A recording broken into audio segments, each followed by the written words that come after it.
الحمد لله نحمده ونستعينه ونستغفره ونؤمن به ونتوكل عليه ونعوذ بالله من شرور أنفسنا ومن سيئات أعمالنا من يهده الله فلا مضل له ومن يضلله فلا هادي له ونشهد أن لا إله إلا الله ونشهد أن محمدا عبده ورسوله صلى الله عليه وعلى آله وأصحابه وبارك وسلم تسليما كثيرا كثيرا. أعوذ بالله من الشيطان الرجيم. بسم الله الرحمن الرحيم. إن الله اشترى من المؤمنين أنفسهم وأموالهم بأن لهم الجنة وقال عليه الصلاة والسلام من خاف أدلج ومن أدلج بلغ المنزل ألا إن سلعة الله غالية ألا إن سلعة الله الجنة أو كما قال عليه الصلاة والسلام.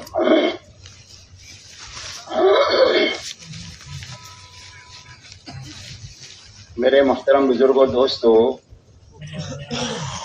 سب سے پہلی بات تو یہ ہے کہ پورا مجمع ہر مجلس میں پوری بات کو جاگ کر سنیں، اور جاگ کر سننے کا آسان راستہ یہ ہے کہ نیچے نہیں دیکھنا، آنکھیں بند نہیں کرنا، گھٹنوں میں ہاتھ نہیں ڈالنا، غیر ضروری ٹیکا نہیں لگانا.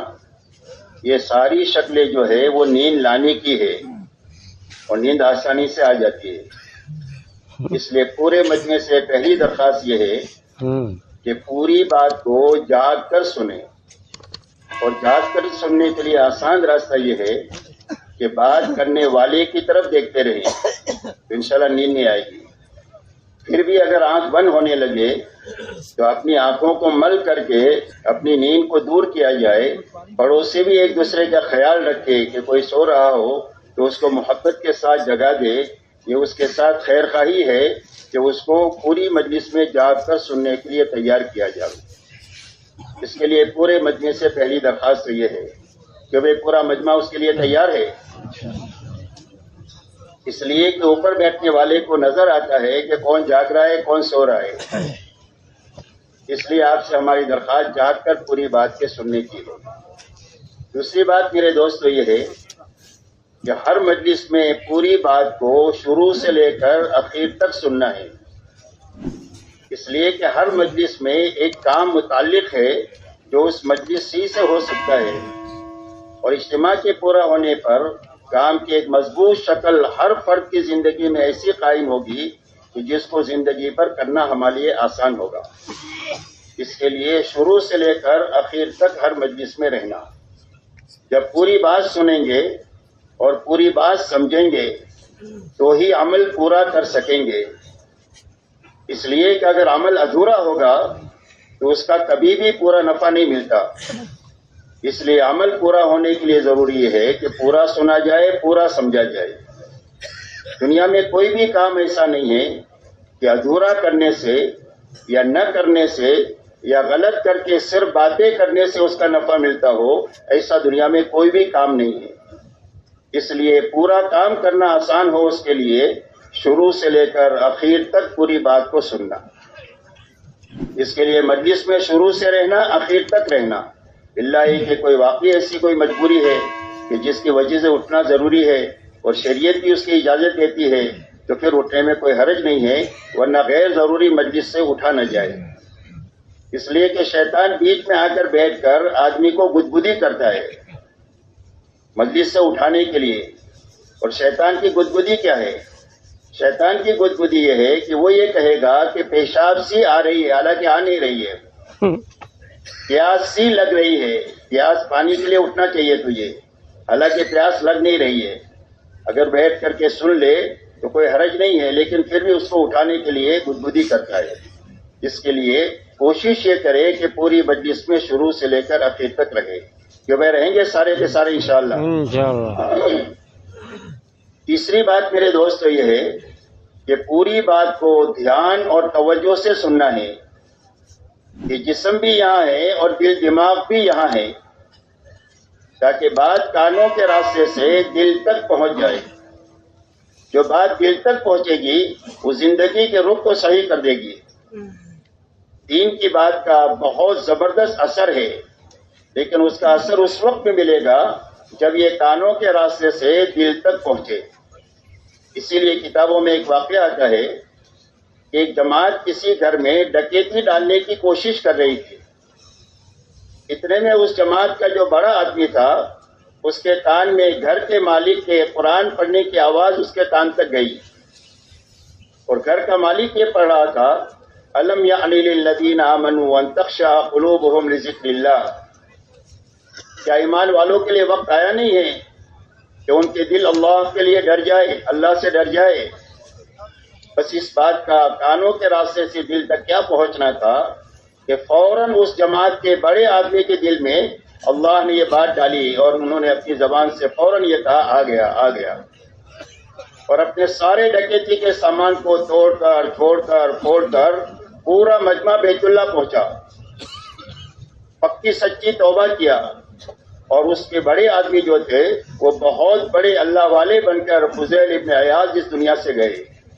یہ دین کی بات کا اثر ہے، لیکن دین کی بات کا اثر اس وقت میں ظاہر ہوگا جب کانوں کے راستے سے یہ دل تک پہنچے.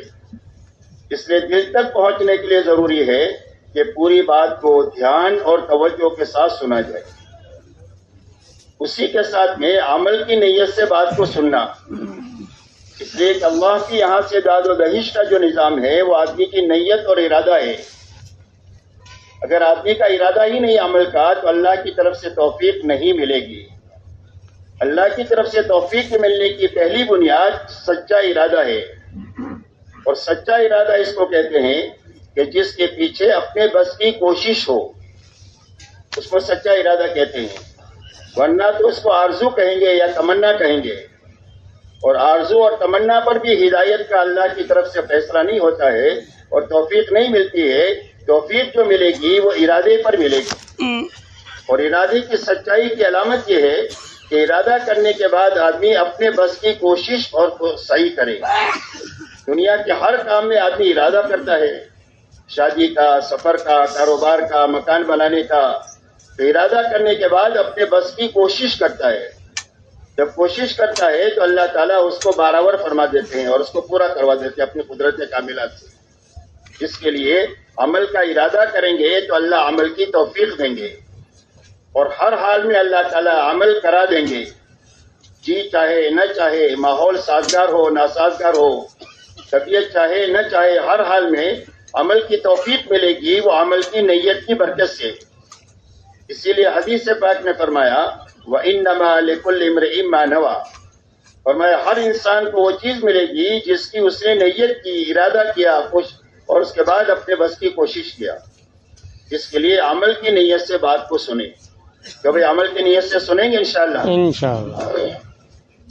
اسی کے ساتھ میں اچھی طرح سمجھتے ہوئے، اچھی طرح کرتے ہوئے، اپنے گھر سے لے کر پورے عالم میں اور ساری انسانیت تک پہنچانے کی نیت سے بات کو سنیں. کہ اپنے گھر تک پہنچائیں گے اور گھر کے راستے سے پورے عالم میں اور ساری انسانیت تک پہنچائیں گے. دین کی بات کا حق ایک تبلیغ ہے. حضور صلی اللہ علیہ وسلم فرماتے ہیں بلغوا عنی ولو آیا، میری طرف سے ایک بات بھی تمہیں پہنچ جائے تو اس کو آگے پہنچا دو. اور یہ فرمایا رب مبلغ او عام سامع، بہت مرتبہ ایسا ہوگا کہ جس کو آپ نے بات پہنچائی وہ سننے والے سے زیادہ سمجھدار ہوتا ہے، زیادہ ہمت والا ہوتا ہے. کہ آپ نے ایک کو پہنچایا، اس نے 1000 کو پہنچایا، تو پہلے آدمی کو ایک کا بھی ثواب ملے گا، 1000 کا بھی ملے گا. اور جس کو آپ نے کام پر کھڑا کیا ہے وہ جتنے لوگوں کو کام پر کھڑا کرے گا ان کے ثواب میں کوئی کمی ہوئے بغیر اللہ تعالیٰ اس کھڑے کرنے والے کو پورے انسانوں کے اعمال کا ثواب دیں گے جو اس کی محنت پر کھڑے ہوں گے. اس لیے پورے عالم کی اور ساری انسانیت کی نیت کریں. انشاءاللہ پورے عالم میں جائیں گے اور ساری انسانیت تک بات کو پہنچائیں گے. جو بھی ارادہ کرتے ہیں انشاءاللہ یہ انشاءاللہ. اب پورے عالم اور انسانیت تک بات کے پہنچانے کا کیا راستہ ہے؟ عالم تو بہت بڑا ہے، 200 ملک ہے اور 800 کروڑ انسان ہے دنیا میں. ایک آدمی اپنی چھوٹی سی زندگی میں پورے عالم میں اور ساری انسانیت تک کیسے جا سکتا ہے؟ جانے کا کیا راستہ ہے؟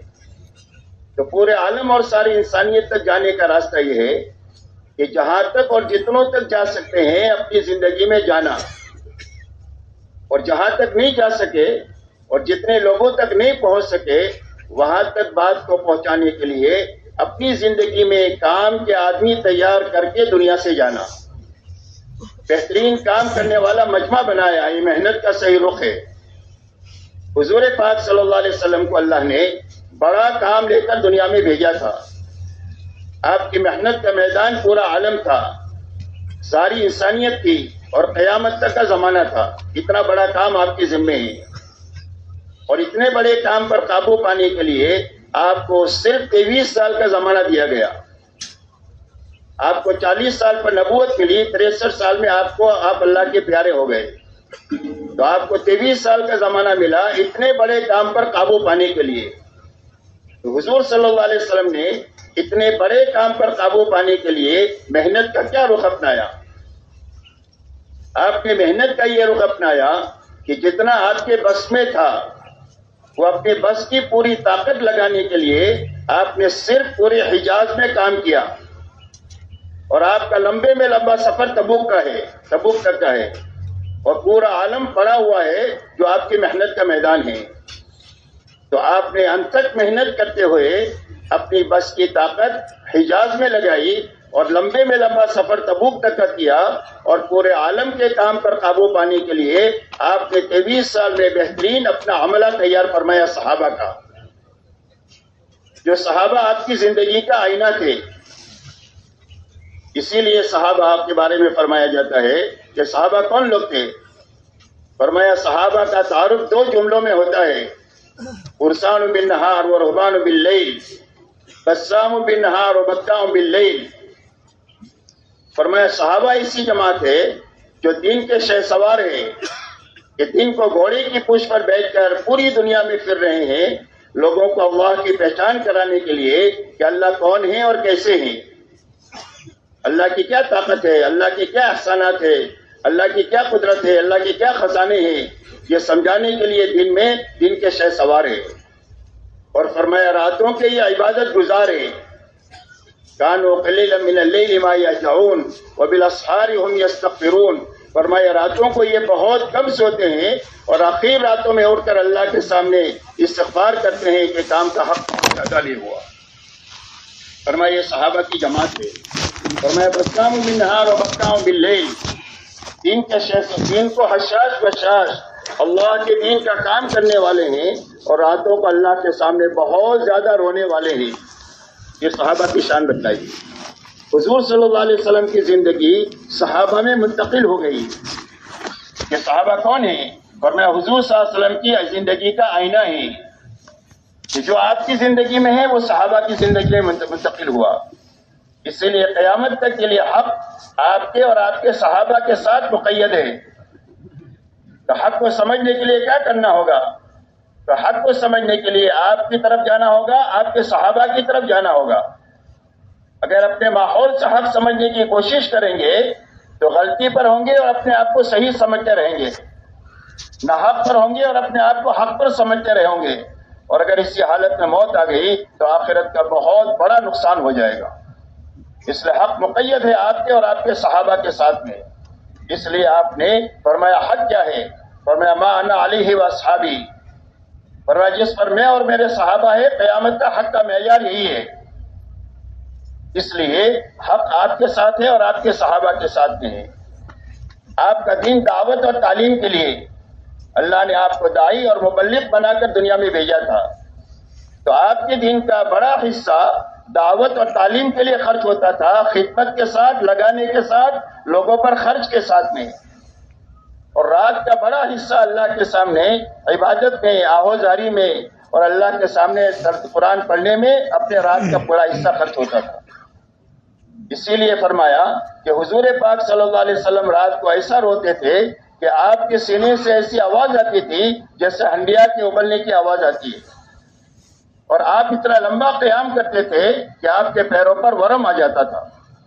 یہی دونوں چیزیں آپ کے صحابہ میں منتقل ہوئی۔ اس لیے میرے دوستوں، کام کا صحیح رخ یہ ہے کہ کام کو اچھی طرح سمجھا جائے، اچھی طرح کام کو کیا جائے اور اچھی طرح کرنے والے بہترین آدمی تیار کر کے اس دنیا سے جایا جائے۔ آدمی کو بانجھ بن کر کے نہیں بننا چاہیے کہ زندگی بھر تبلیغ میں رہے، ایک آدمی بھی نہیں بنا، یہ تبلیغی بانجھ بنا ہے۔ عورت بانجھ ہوتی ہے جو زندگی بھر نکاح میں رہے اور ایک بھی بچہ نہ پیدا ہو، عورت بانجھ ہے۔ ایسا زندگی بھر تبلیغ کی اور ایک آدمی بھی نہ بنے تو یہ تبلیغی بانجھ بنا ہے۔ تو بانجھ بن کر نہیں جانا چاہیے، بلکہ بہترین عملہ مسجد کی سطح سے، حلقے کی سطح سے، شہر کی سطح سے، ملک کی سطح سے، عالم کی سطح سے ایسا بہترین مجمع کام کا بننا چاہیے، اور ایسے مجمع کو چھوڑ کر جانا چاہیے کہ ہم اطمینان سے جی بھی سکے، اطمینان سے مر بھی سکے۔ ایک باپ اپنے بچوں کو دیکھ لیتا ہے کہ میرے کاروبار کو سنبھال لیا ہے، میری کھیتی کو، میرے سپر مارکیٹ کو، میری فیکٹری کو، اطمینان سے جی بھی لیتا ہے، اطمینان سے مر بھی جاتا ہے۔ اور اگر اس کی زندگی میں اس کے بچے کام کو نہ سنبھالے تو اطمینان سے جی بھی نہیں سکتا، اطمینان سے مر بھی نہیں سکتا۔ اس لیے میرے دوستوں، کام کا صحیح رخ یہ ہے کہ عملہ بنانا، اچھی طرح سمجھنا، اچھی طرح کرنا۔ حضور پاک صلی اللہ علیہ وسلم کے ہاتھوں صحابہ بنے،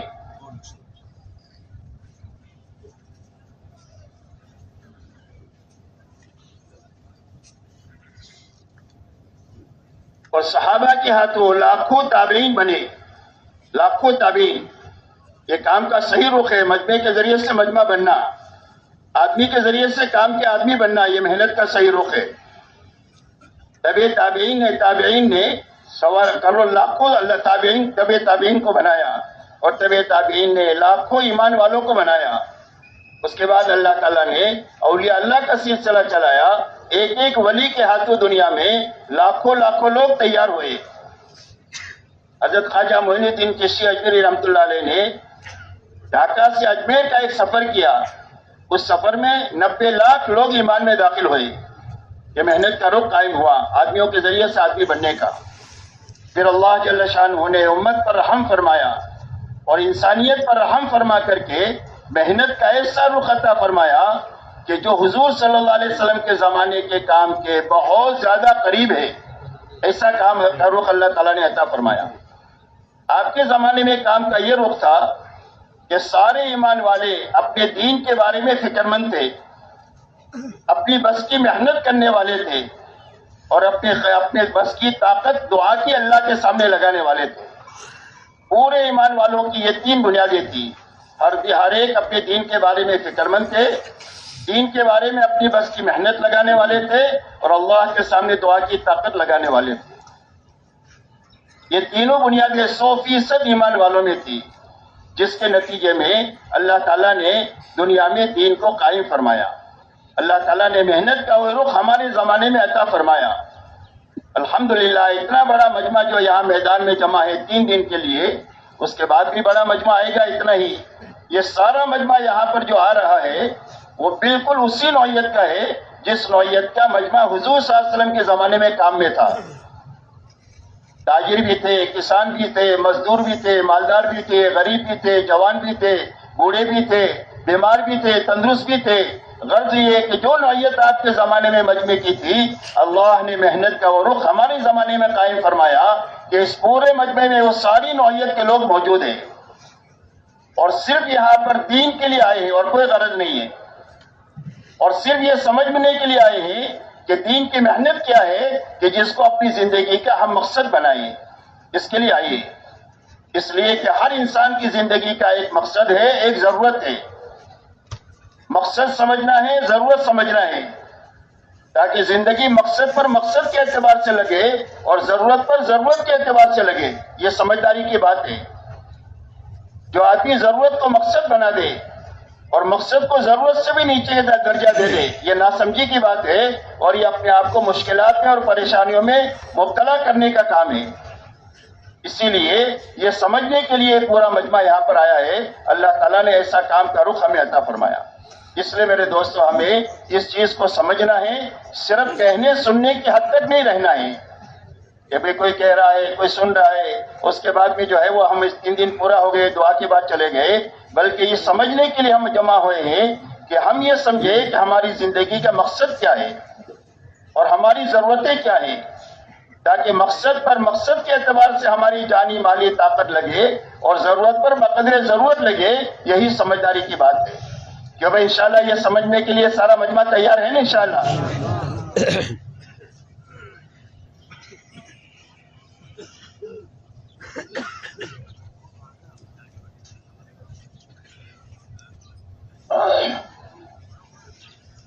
اب میرے محترم بزرگوں دوستوں، سمجھنے کی بات یہ ہے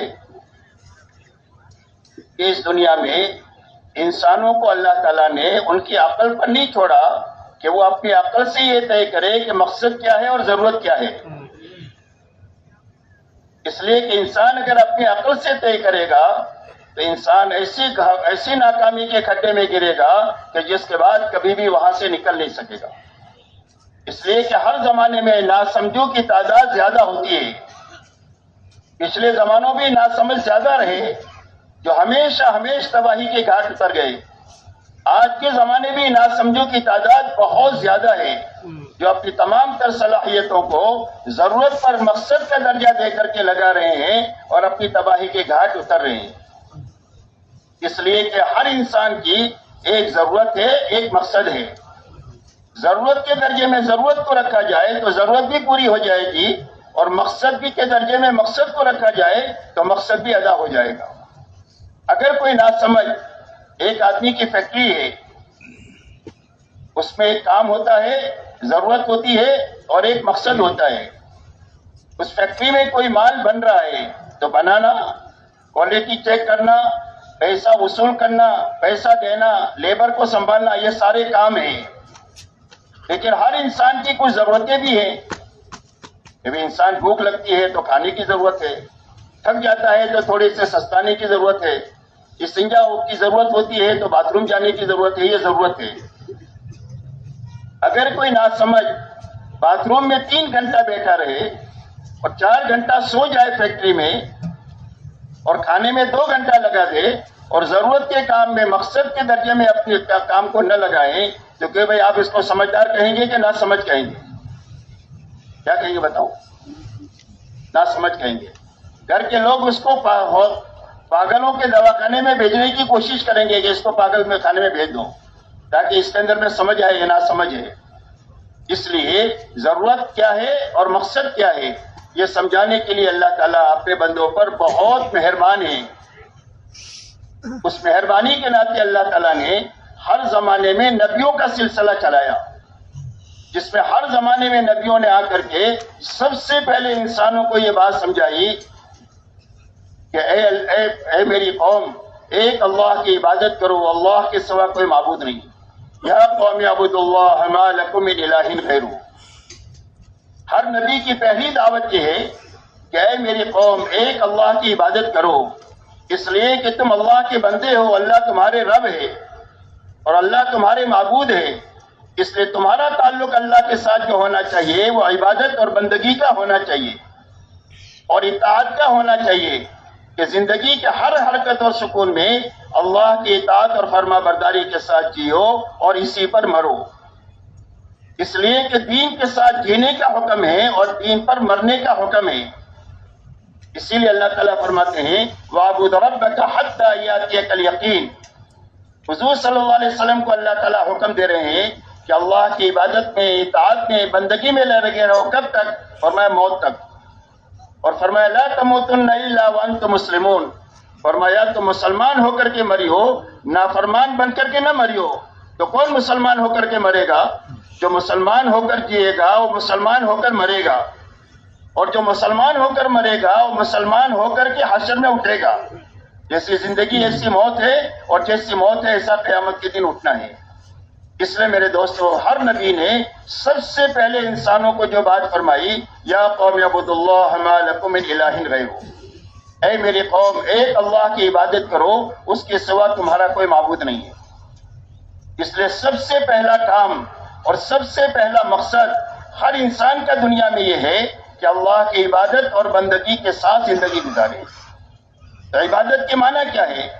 عبادت کے معنی ہے اطاعت کے، کہ زندگی کے ہر حرکت اور سکون میں اللہ کی طرف سے جو احکامات ہیں کرنے کے وہ کرتے ہوئے زندگی گزارے، اور جو بچنے کے لائق کے احکامات ہے اس سے بچتے ہوئے زندگی گزارے. یہ معنی ہے عبادت کے، کہ اپنی کوئی بھی زندگی کا ہر حرکت اور سکون خواہش پر نہیں ہونا چاہیے بلکہ حکم پر ہونا چاہیے. اس لیے کہ دنیا میں جینے کے دو ہی راستے ہیں، تیسرا کوئی راستہ نہیں ہے. ایک راستہ خواہشات والا ہے، جی چاہی والا ہے، من مانی والا ہے. دوسرا راستہ احکامات والا ہے.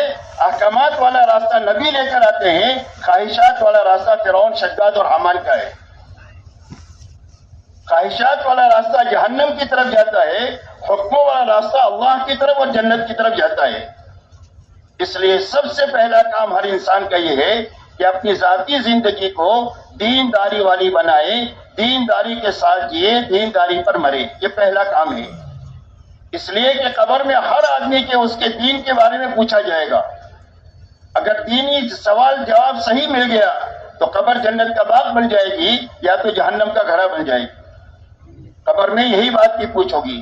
قیامت کے میدان میں اسی کے بارے میں پوچھ ہوگی کہ جان کہاں پر لگا کر آئے، حکموں پر لگا کر آئے یا خواہشات پر لگا کر آئے. جوانی حکموں پر لگا کر آئے یا خواہشات پر لگا کر کے آئے. مال حکموں کے مطابق کمائے یا خواہشات پر کمائے. خرچ حکموں کے مطابق کیے یا خواہشات پر کیے. جو جانتے تھے اس پر کیا عمل کر کے آئے. اس لیے کہ علم صرف عمل کے لیے ہے، صرف سننے کے لیے اور معلوم کرنے کے لیے نہیں ہے بلکہ عمل کے لیے ہے. اس لیے قیامت کے دن جو فیصلہ ہوگا صحیح غلط جواب پر ہوگا. اگر صحیح جواب مل گیا، حکموں پر زندگی لگی ہے، کمائی اور خرچ کو اور زندگی کو، تو جنت کا فیصلہ ہوگا. اللہ میری، آپ کی اور پوری امت کی حفاظت فرمائے. اگر خواہشات پر زندگی گزری ہے تو آدمی کی آخرت خراب ہو جائے گی. اس لیے میرے محترم بزرگوں، دوستو، سب سے پہلا کام ہر انسان کا یہ ہے کہ اپنی ذاتی زندگی کو دینداری والی بنائے، دینداری کے ساتھ یہ دینداری پر مرے. دعوت اور تبلیغ کی محنت کسی کا کاروبار چھوڑانے کی یا کسی کی نوکری چھوڑانے کا کام نہیں ہے، بلکہ ہر مسلمان کی زندگی میں دین پر چلنے کی طاقت پیدا کرنے کا کام ہے. کہ ہر مسلمان کی زندگی میں اتنی طاقت پیدا ہو جائے کہ جو اس کو اللہ کے اوامر پر ادا کر دے اور اللہ کے حرام سے بچا دے. اس محنت کا نام دعوت اور تبلیغ ہے، تاکہ پورا دین زندگیوں کے اندر میں آ جائے اور پوری دینداری کے ساتھ جیے، پوری دینداری کے ساتھ مرے. اس لیے کہ اللہ کی طرف سے یہی حکم ہے، یا ایھا الذین آمنوا ادخلوا فی السلم کافۃ ولا تتبعوا خطوات الشیطان انہ لکم عدو مبین. اللہ جل شانہ فرماتے ہیں کہ اے ایمان والو، اسلام میں اور دین میں پورے داخل ہو جاؤ اور شیطان کے نقش قدم پر مت چلو، اس لیے کہ شیطان تمہارا کھلا ہوا دشمن ہے. اس آیت کریمہ کے شان نزول کے بارے میں مفسرین نے یہ لکھا ہے کہ یہ آیت اتری حضرت عبداللہ ابن سلام رضی اللہ تعالیٰ عنہ کے بارے میں، جو اسلام سے پہلے کسی آسمانی مذہب کے ماننے والے تھے، جو سچا تھا اسلام سے پہلے، اور اس مذہب میں اونٹ کا گوشت کھانا منع تھا. ان کے اسلام میں حلال ہے، فرض واجب نہیں ہے کہ آپ کو کھانا ہی پڑے گا. تو ان کے دل میں یہ بات آئی کہ اگر میں اونٹ کا گوشت نہ کھاؤں تو پہلے مذہب پر بھی میرا عمل ہو جائے گا اور اسلام پر بھی عمل ہو جائے گا، اس لیے کہ اسلام میں فرض واجب نہیں ہے اس کا کھانا. اس اچھے جذبے سے انہوں نے ایک مباح چیز کو چھوڑ دیا. اس پر اللہ کی طرف سے قرآن اتر رہا ہے، کوئی فرض نہیں چھوڑا، کوئی واجب نہیں چھوڑا، کوئی گناہ کا کام نہیں کیا، ایک مباح چیز اچھے جذبے سے چھوڑی. اس پر اللہ تعالیٰ قرآن پاک میں اتار رہے ہیں کہ اے ایمان والو، اسلام میں پورے داخل ہو جاؤ اور شیطان کے نقش قدم پر مت چلو، اس لیے کہ شیطان تمہارا کھلا ہوا دشمن ہے. اس لیے کہ دین اسلام ہم نے مکمل تمہارے پر اتار دیا ہے اور اپنی نعمتیں تمہارے پر تمام کر دیا ہے، اور دین اسلام کو پسند کر کے ہم نے تم کو دیا ہے. اس لیے کسی اور راستے کی طرف اور کسی مذہب کی طرف، کسی اور طور طریقوں کی طرف، کسی اور رسم و رواج کی طرف قوم کے، علاقوں کے، ملک کے کسی کو دیکھنے کی اجازت نہیں ہے. ہر حال میں حکم دیکھنے کی اور حضور صلی اللہ علیہ وسلم کے طریقے کو دیکھنے کا حکم ہے کہ اس کو رکھ کر کے زندگی گزارے. اس لیے میرے محترم دوستو، یہ دین دعوت اور تبلیغ کی محنت اپنی پوری زندگی میں، پوری امت میں اور امت کے راستے سے انسانیت میں پورا دین لانے کی محنت ہے. اب پورے دین کی کیا بنیاد ہے؟ سب سے پہلی بنیاد لا الہ الا اللہ محمد الرسول اللہ ہے. کہ سب سے پہلے ہر ایمان والے کا دل کا یقین یہ بنے کہ میری زندگی کے بننے بگڑنے کا تعلق ملک و مال سے نہیں ہے، ڈگری اور عہدوں سے نہیں ہے، چیزوں اور سامانوں سے نہیں ہے، بلکہ صرف ایک اللہ کی ذات کے ساتھ ہے۔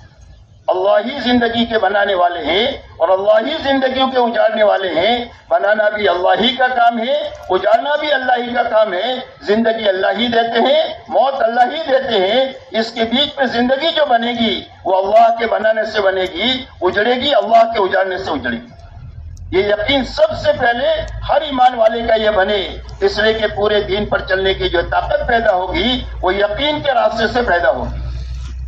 دوسری بات میرے دوستو یہ ہے کہ ہر ایمان والے کا یقین یہ بنے کہ اللہ کی یا زندگی کے بنانے کا انداز النظام نہیں ہے کہ اس کی بنا دیا، اس کی اجاڑ دیا، بلکہ زندگی کے بنانے کا ایک ہی ضابطہ ہے اور وہ صرف محمد رسول اللہ ہے۔ کہ اللہ کس کی زندگی بنائیں گے؟ فرمایا جو محمدی بن کر جیے گا، سر کے بالوں سے لے کر پیر کے ناخن تک، اور جوتا پہننے سے لے کر نماز تک، اور شادی بیاہ سے لے کر حکومت کرنے تک، اپنی زندگی کے ہر حرکت و سکون میں جو محمدی بن کر کے جیے گا اور محمدی بن کر کے مرے گا، اللہ اس کی زندگی کو بنا دیں گے۔ جھوپڑے میں ہے تو جھوپڑے میں بنا دیں گے، محل میں ہے تو محل میں بنا دیں گے۔ زندگی کے بنانے کا ایک ہی ضابطہ ہے اور وہ صرف محمد رسول اللہ ہے۔ اس لیے میرے دوستو، دعوت اور تبلیغ کی محنت اس بات کی ہے کہ ہر ایمان والے کا سب سے پہلے یقین بنے، اتباع زندگی میں حضور صلی اللہ علیہ وسلم کا آ جائے، کامل ایمان آ جائے، جس کے راستے سے حضور صلی اللہ علیہ وسلم کی کامل اتباع زندگی میں آ جائے۔ اسی کا نام ایمان ہے، اسی کا نام ہدایت ہے۔ یہ سب سے پہلی بنیاد ہے جو دعوت اور تبلیغ کے ذریعے سے چاہا جا رہا ہے۔ دوسری بنیاد میرے دوستو یہ ہے کہ ایمان کے بعد اللہ کی طرف سے عبادت کے لائن کے احکامات ہیں۔ جانی عبادت بھی ہے، مالی عبادت بھی ہے۔ نماز اور روزے کا تعلق جان کے ساتھ ہے، زکوٰۃ کا تعلق مال کے ساتھ ہے، حج کا تعلق جان مال دونوں کے ساتھ ہے۔ اس لیے اپنی نماز کو ایسی اچھی بنانا جو ہماری 24 گھنٹے کی زندگی کو اچھی بنا دے، اس کے لیے نماز ہے۔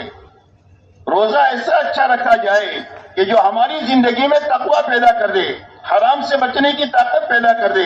جو حرام سے بچ جائے گا، اللہ تعالیٰ اس کو ایسی جگہ سے روزی دیں گے جہاں سے اس کو وہم و گمان نہیں ہوگا۔ کسی الجھن میں پھنس گیا تو اللہ اس الجھن سے نکال دیں گے تقوی کی برکت سے۔ کوئی نیکی کرے گا تو نیکی کے وزن کو بڑھا دیں گے، کوئی غلطی کرے گا تو اس غلطی کو معاف کر دیں گے۔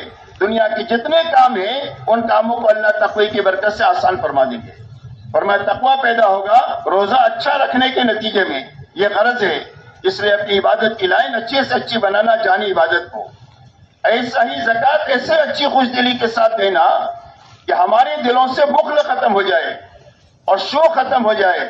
اس لیے کہ بخل جہنم کا درخت ہے اور سخاوت جنت کا درخت ہے۔ حج ایسا سیکھ کر اچھی طرح کیا جائے کہ جس کے راستے سے پوری زندگی کامل اطاعت پر آ جائے۔ اطاعت سکھانے کے لیے حج ہے۔ اس لیے اپنی عبادت کی لائن کو اچھے سے اچھی بناتے ہوئے پوری امت عبادت پر آ جائے۔ اس لیے کہ حضور صلی اللہ علیہ وسلم کے زمانے میں یہ کام دین کا یہ رخ نہیں تھا جو اس وقت میں ہے کہ کچھ لوگ نماز پڑھے، کچھ لوگ روزہ رکھے، کچھ لوگ حج کرے، کچھ لوگ زکوٰۃ کرے، بلکہ ہر عبادت ہر فرد امت میں پوری زندہ تھی۔ اس لیے میرے دوستو، عبادت کی لائن اچھے سے اچھی بنے، اس لیے کہ اللہ سے ہمارا تعلق تو بنے گا، وہ عبادت کے راستے سے بنے گا۔ ہم اللہ کے بندے ہیں، اللہ ہمارے رب ہے، ہماری عبادت اچھی ہو جائے گی تو اللہ تعالیٰ کی طرف سے ہماری مدد ہو جائے گی۔ اسی لیے فرمایا ایاک نعبد و ایاک نستعین، اللہ تیری ہی عبادت کریں گے اور تجھی سے مدد لیں گے۔ اس لیے عبادت کی لائن اچھے سے اچھی بنانا، اسی کے ساتھ ہماری معاشرت اچھی بنانا۔ معاشرت کہتے ہیں آپس کے رہن سہن کو، لوگوں کے ساتھ تعلقات کو، ماں باپ ہے، بچے ہیں، بھائی بہن ہے، بیوی ہے، شوہر ہے، پڑوسی ہے، تاجر ہے، گاہک ہے، حاکم ہے، رعیت ہے، یہ سارے تعلقات ہیں۔ اور جتنے تعلقات ہیں اتنے حقوق ہیں۔ اس لیے حقوق کی ادائیگی کے ساتھ اپنے رہن سہن کو بنانا، جس میں ہر آدمی دوسرے کے حق کو پہچان کر اس کی ادائیگی کے ساتھ جیے۔ اسی لیے حضور صلی اللہ علیہ وسلم کی معاشرت کی بنیاد عدل پر ہے، عدل کے احسان پر، کہ اپنے لیے جو پسند کرے اپنے بھائی کے لیے پسند کرے، اس کو انصاف کہتے ہیں اور اس کو عدل کہتے ہیں۔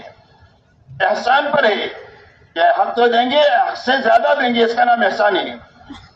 اس سے آگے اصرار ہے کہ اپنی ضرورت کو قربان کر کے اپنے بھائی کی ضرورت پہ ہاتھ بٹائیں گے، خود بھوکے رہیں گے دوسرے کو کھلائیں گے، خود ضرورت کا کھائیں گے دوسروں کو کھلائیں گے، سادگی اس کے ساتھ شادی کریں گے، مسلمانوں کی کمزور بچے ہیں ان کی شادی کرائیں گے، معمولی گھر بنائیں گے، دوسروں کے گھروں کی ضرورت پوری کریں گے۔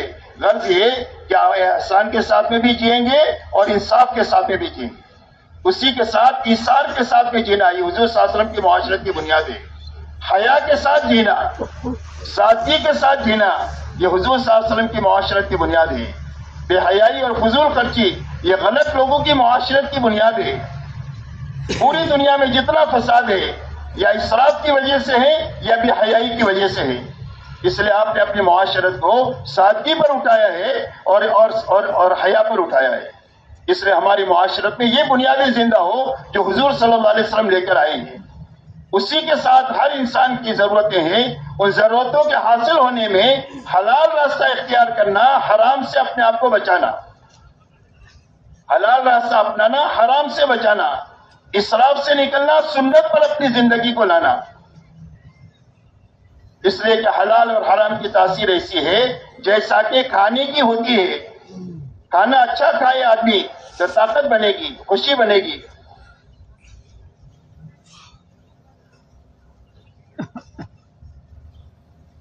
آدمی سڑا ہوا کھانا کھائے تو آدمی کے لیے فوڈ پوائزن ہو جائے گا، جلاب ہو جائے گا، قے ہو جائے گی، تھوڑی پھنسی نکل جائے گی، اس لیے کہ اگر سڑا ہوا کھانا پیٹ میں چلا گیا۔ ایسی حلال اور حرام کی تاثیر ہے۔ ایک اللہ والے فرماتے ہیں کہ میری دعوت کا ایک نیک آدمی نے اس کا کھانا کھانے کے بعد کئی دنوں تہجد پڑھنے کا مجھے مزہ آیا۔ جب حلال زندگی میں آئے گا تو عبادت سوجے گی اور عبادت کی طرف رغبت ہوگی، عبادت کی طرف طبیعت چلے گی، عبادت میں جان پیدا ہو جائے گی، اور جب حرام زندگی میں آ جائے گا تو اس کی وجہ سے عبادت کی رونق ختم ہو جائے گی۔ اور یہ فرماتے ہیں کہ غلط آدمی کے یہاں میری دعوت ہوئی، اس کا کھانا کھانے کے بعد کئی دنوں میرے اندر برائی کا جذبہ پیدا ہوا۔ اس لیے اپنے کھانے کمانے کی لائن کو صاف ستھری بنانا، سنت طریقے پر لانا، حلال سے کمانا، اسراف سے بچانا اور حرام سے اس کو بچانا، یہ ہمارے لیے تائید ہے اور تعلیمات ہے حضور صلی اللہ علیہ وسلم کی۔ اس لیے اپنے معاملات کو اچھے سے اچھے بنانا، ہر آدمی اپنے کاروباری لائن کو علماء پر پیش کریں تاکہ علماء سے معلوم کرے کہ اس میں کوئی غلط چیز ہو تو ختم کریں، کوئی مشتبہ چیز ہو تو اس کو ختم کریں، کوئی حرام ہے تو اس کو ختم کریں۔ اس لیے کہ حرام کے ساتھ کبھی بھی اللہ کی طرف سے مدد نہیں ہو سکتی ہے، نہ فرد کے ساتھ، نہ جماعت کے ساتھ، اور نہ کسی قوم کے ساتھ بھی۔ صرف حلال کے ساتھ اللہ کی طرف سے برکت ہے اور اللہ کی تائید اور مدد ہے۔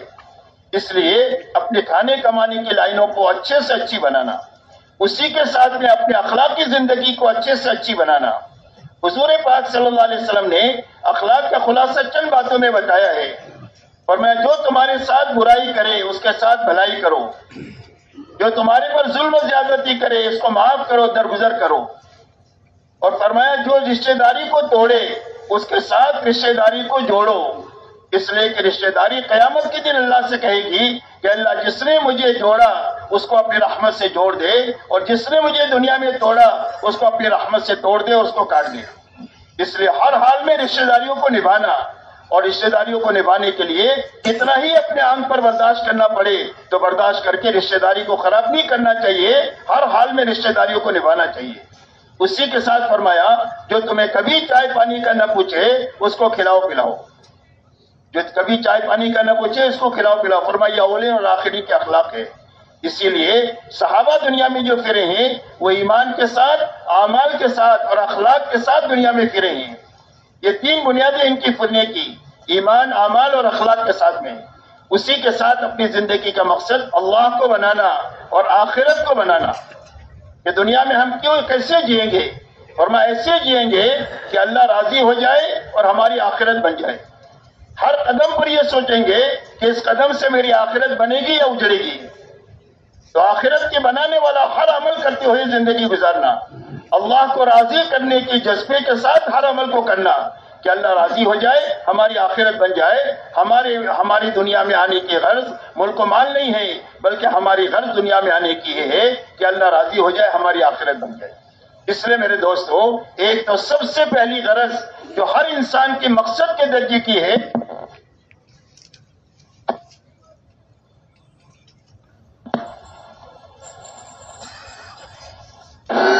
دوسرا مقصد بہت زیادہ آواز ہے، تھوڑا کم کر دیجیے۔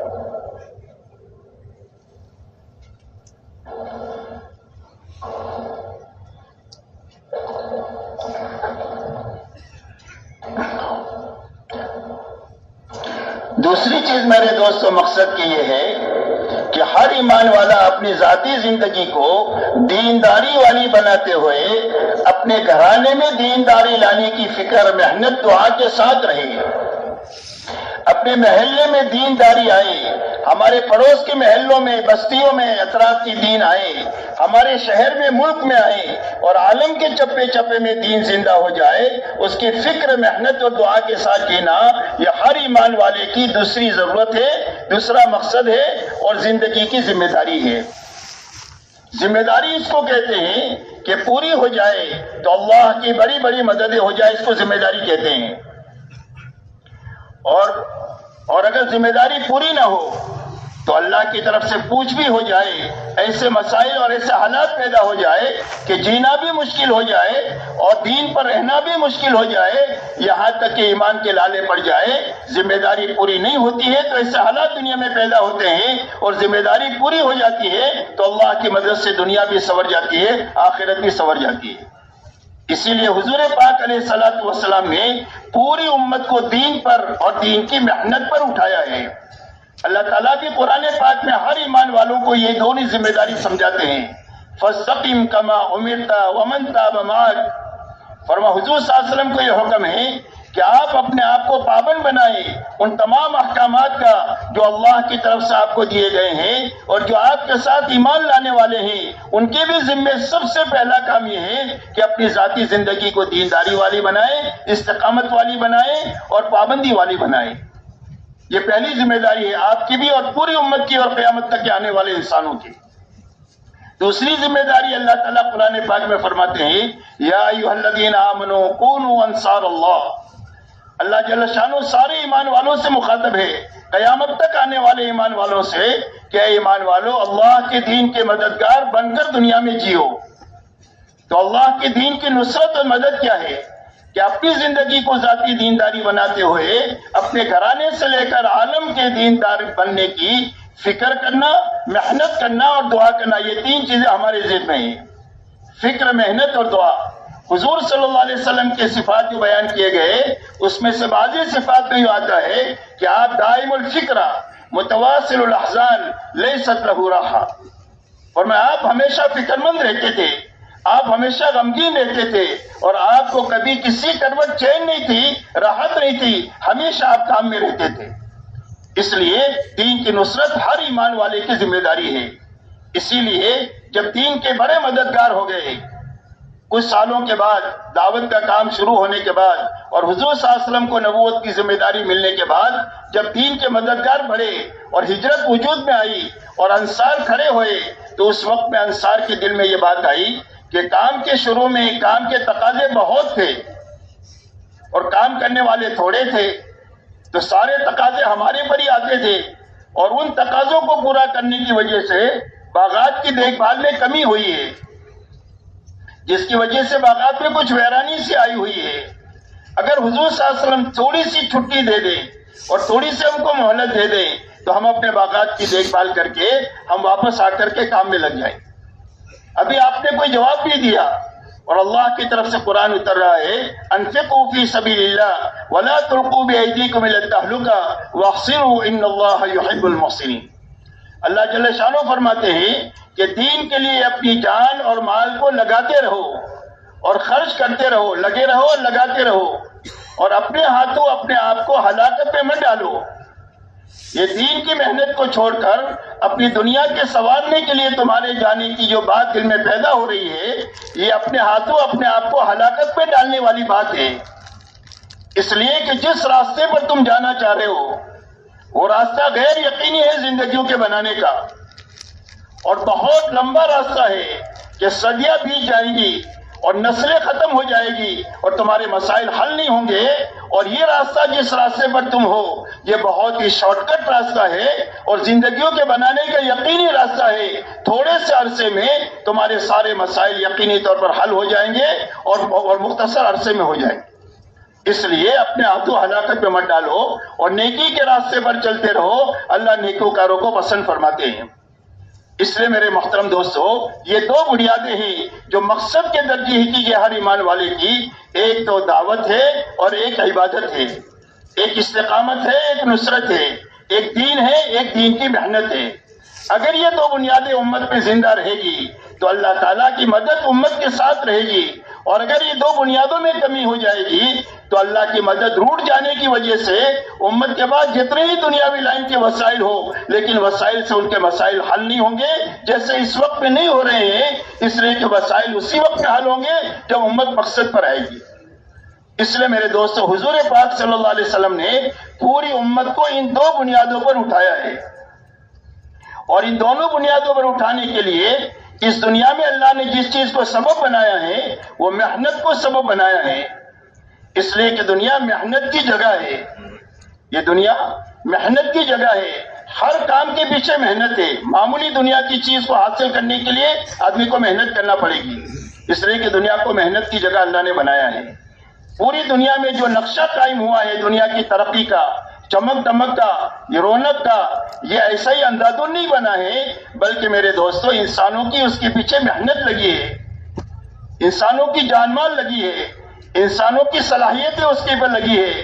اپنی آخرت دنیا کو برباد کر کے اس کے پیچھے لگے ہیں جس کے نتیجے میں دنیا کی یہ رونق اور چمک دمک بنی ہے.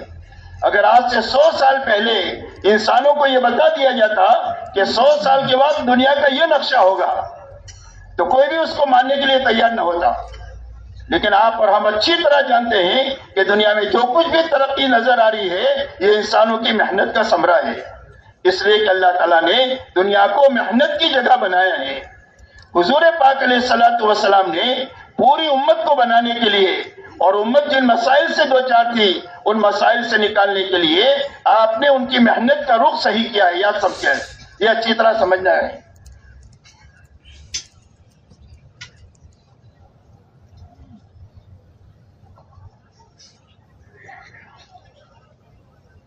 آپ اور ہم بخوبی یہ جانتے ہیں کہ آپ کی بعثت اس زمانے میں ہوئی ہے جس زمانے میں جہالت آخری درجے کی تھی اور گمراہی آخری درجے کی تھی. یہاں تک کہ آپ کے زمانے کا نام زمانے جاہلیت ہے کہ زمانے جاہلیت میں آپ کی بعثت ہوئی ہے کہ لوگ ننگا طواف کرتے تھے. بیت اللہ میں اللہ کے علاوہ 360 کی پوجا ہوتی تھی. یہ جہالت ہے, یہ گمراہی اس درجے کی گمراہی تھی. اور گمراہی اور جہالت کی وجہ سے ساری انسانیت کے سارے مسائل الجھے ہوئے تھے. کوئی چول اپنی جگہ پر فٹ نہیں تھی, ساری چول اپنی جگہ سے ہلی ہوئی تھی. اب یہ سارے مسائل حل ہو جائے اور جہالت ختم ہو جائے اور گمراہی ختم ہو جائے, اس کے لیے حضور پاک صلی اللہ علیہ وسلم کو اللہ تعالیٰ نے نبوت کا پیغام دے کر آپ کو دعوت اور دعا دے کر کے بھیجا اور آپ نے امت میں کام شروع فرمایا. دن میں محنت ہے, رات کو اللہ کے سامنے دعا ہے. اسی لیے آپ کو حکم ہوا یا ایھا المدثر قم فانذر, اے چادر اوڑھنے والے آپ اٹھے اور لوگوں کو اللہ کے عذاب سے ڈرائیں اور اللہ کی بڑائی بیان کریں. اور رات کو کیا کریں, قم اللیل الا قلیلا, رات کو لمبا وقت اللہ کے سامنے آپ کھڑے رہیں. یہی دو کام آپ کو دیے گئے. آپ کے ساتھ کوئی طاقت نہیں ہے جس سے دنیا میں کوئی چیز چلا کرتی ہے, وہ کوئی وسائل آپ کے ساتھ نہیں ہے. صرف آپ کے اوپر جو طاقت دی گئی وہ دعوت اور دعا کی طاقت دی گئی کہ آپ لوگوں میں چل پھر کر کے سب سے پہلے لوگوں کو اللہ سمجھائیں, اللہ کو ساتھ لینے کے لیے اللہ کے حکموں پر چلنے کا نفع سمجھائیں, بے حکمی کا نقصان سمجھائیں اور ان کو آپ آخرت سمجھائیں. یہ بنیادیں آپ لوگوں کو سمجھائیں. اور رات کو ہمارے سامنے آپ آہوزاری کریں, ہماری رحمت کو بندوں کی طرف متوجہ کریں اور دن میں بندوں کو اللہ کی طرف متوجہ کریں. آپ کا یہی کام ہے. رہا آگے کے کام, وہ سارے مسائل ہم اپنی قدرت سے حل کریں گے. اس لیے کہ اللہ کی قدرت بھی بڑی, اللہ کی حکمت بھی بڑی. اللہ جو بھی کام کرتے ہیں حکمت سے کرتے ہیں اور اپنی قدرت کاملہ سے اور قاہرہ سے اللہ تعالیٰ کرتے ہیں. اب حضور صلی اللہ علیہ وسلم نے لوگوں کو اللہ کی طرف بلانا شروع کیا. جو لوگ آپ کی طرف آتے چلے گئے آپ نے ان کو ایک محنت سے گزارا, اور مکہ مکرمہ میں 13 سالہ جو آپ کی زندگی ہے وہ انفرادی دعوت کا نظام ہے کہ ہر ایمان والا ایمان قبول کرنے کے بعد میں لوگوں کو ایمان کی دعوت دے، اپنے متعلقین کو، اپنے پڑوس کو، جہاں جہاں اس کا بس چلتا ہے ان کو اللہ کی طرف بلائے۔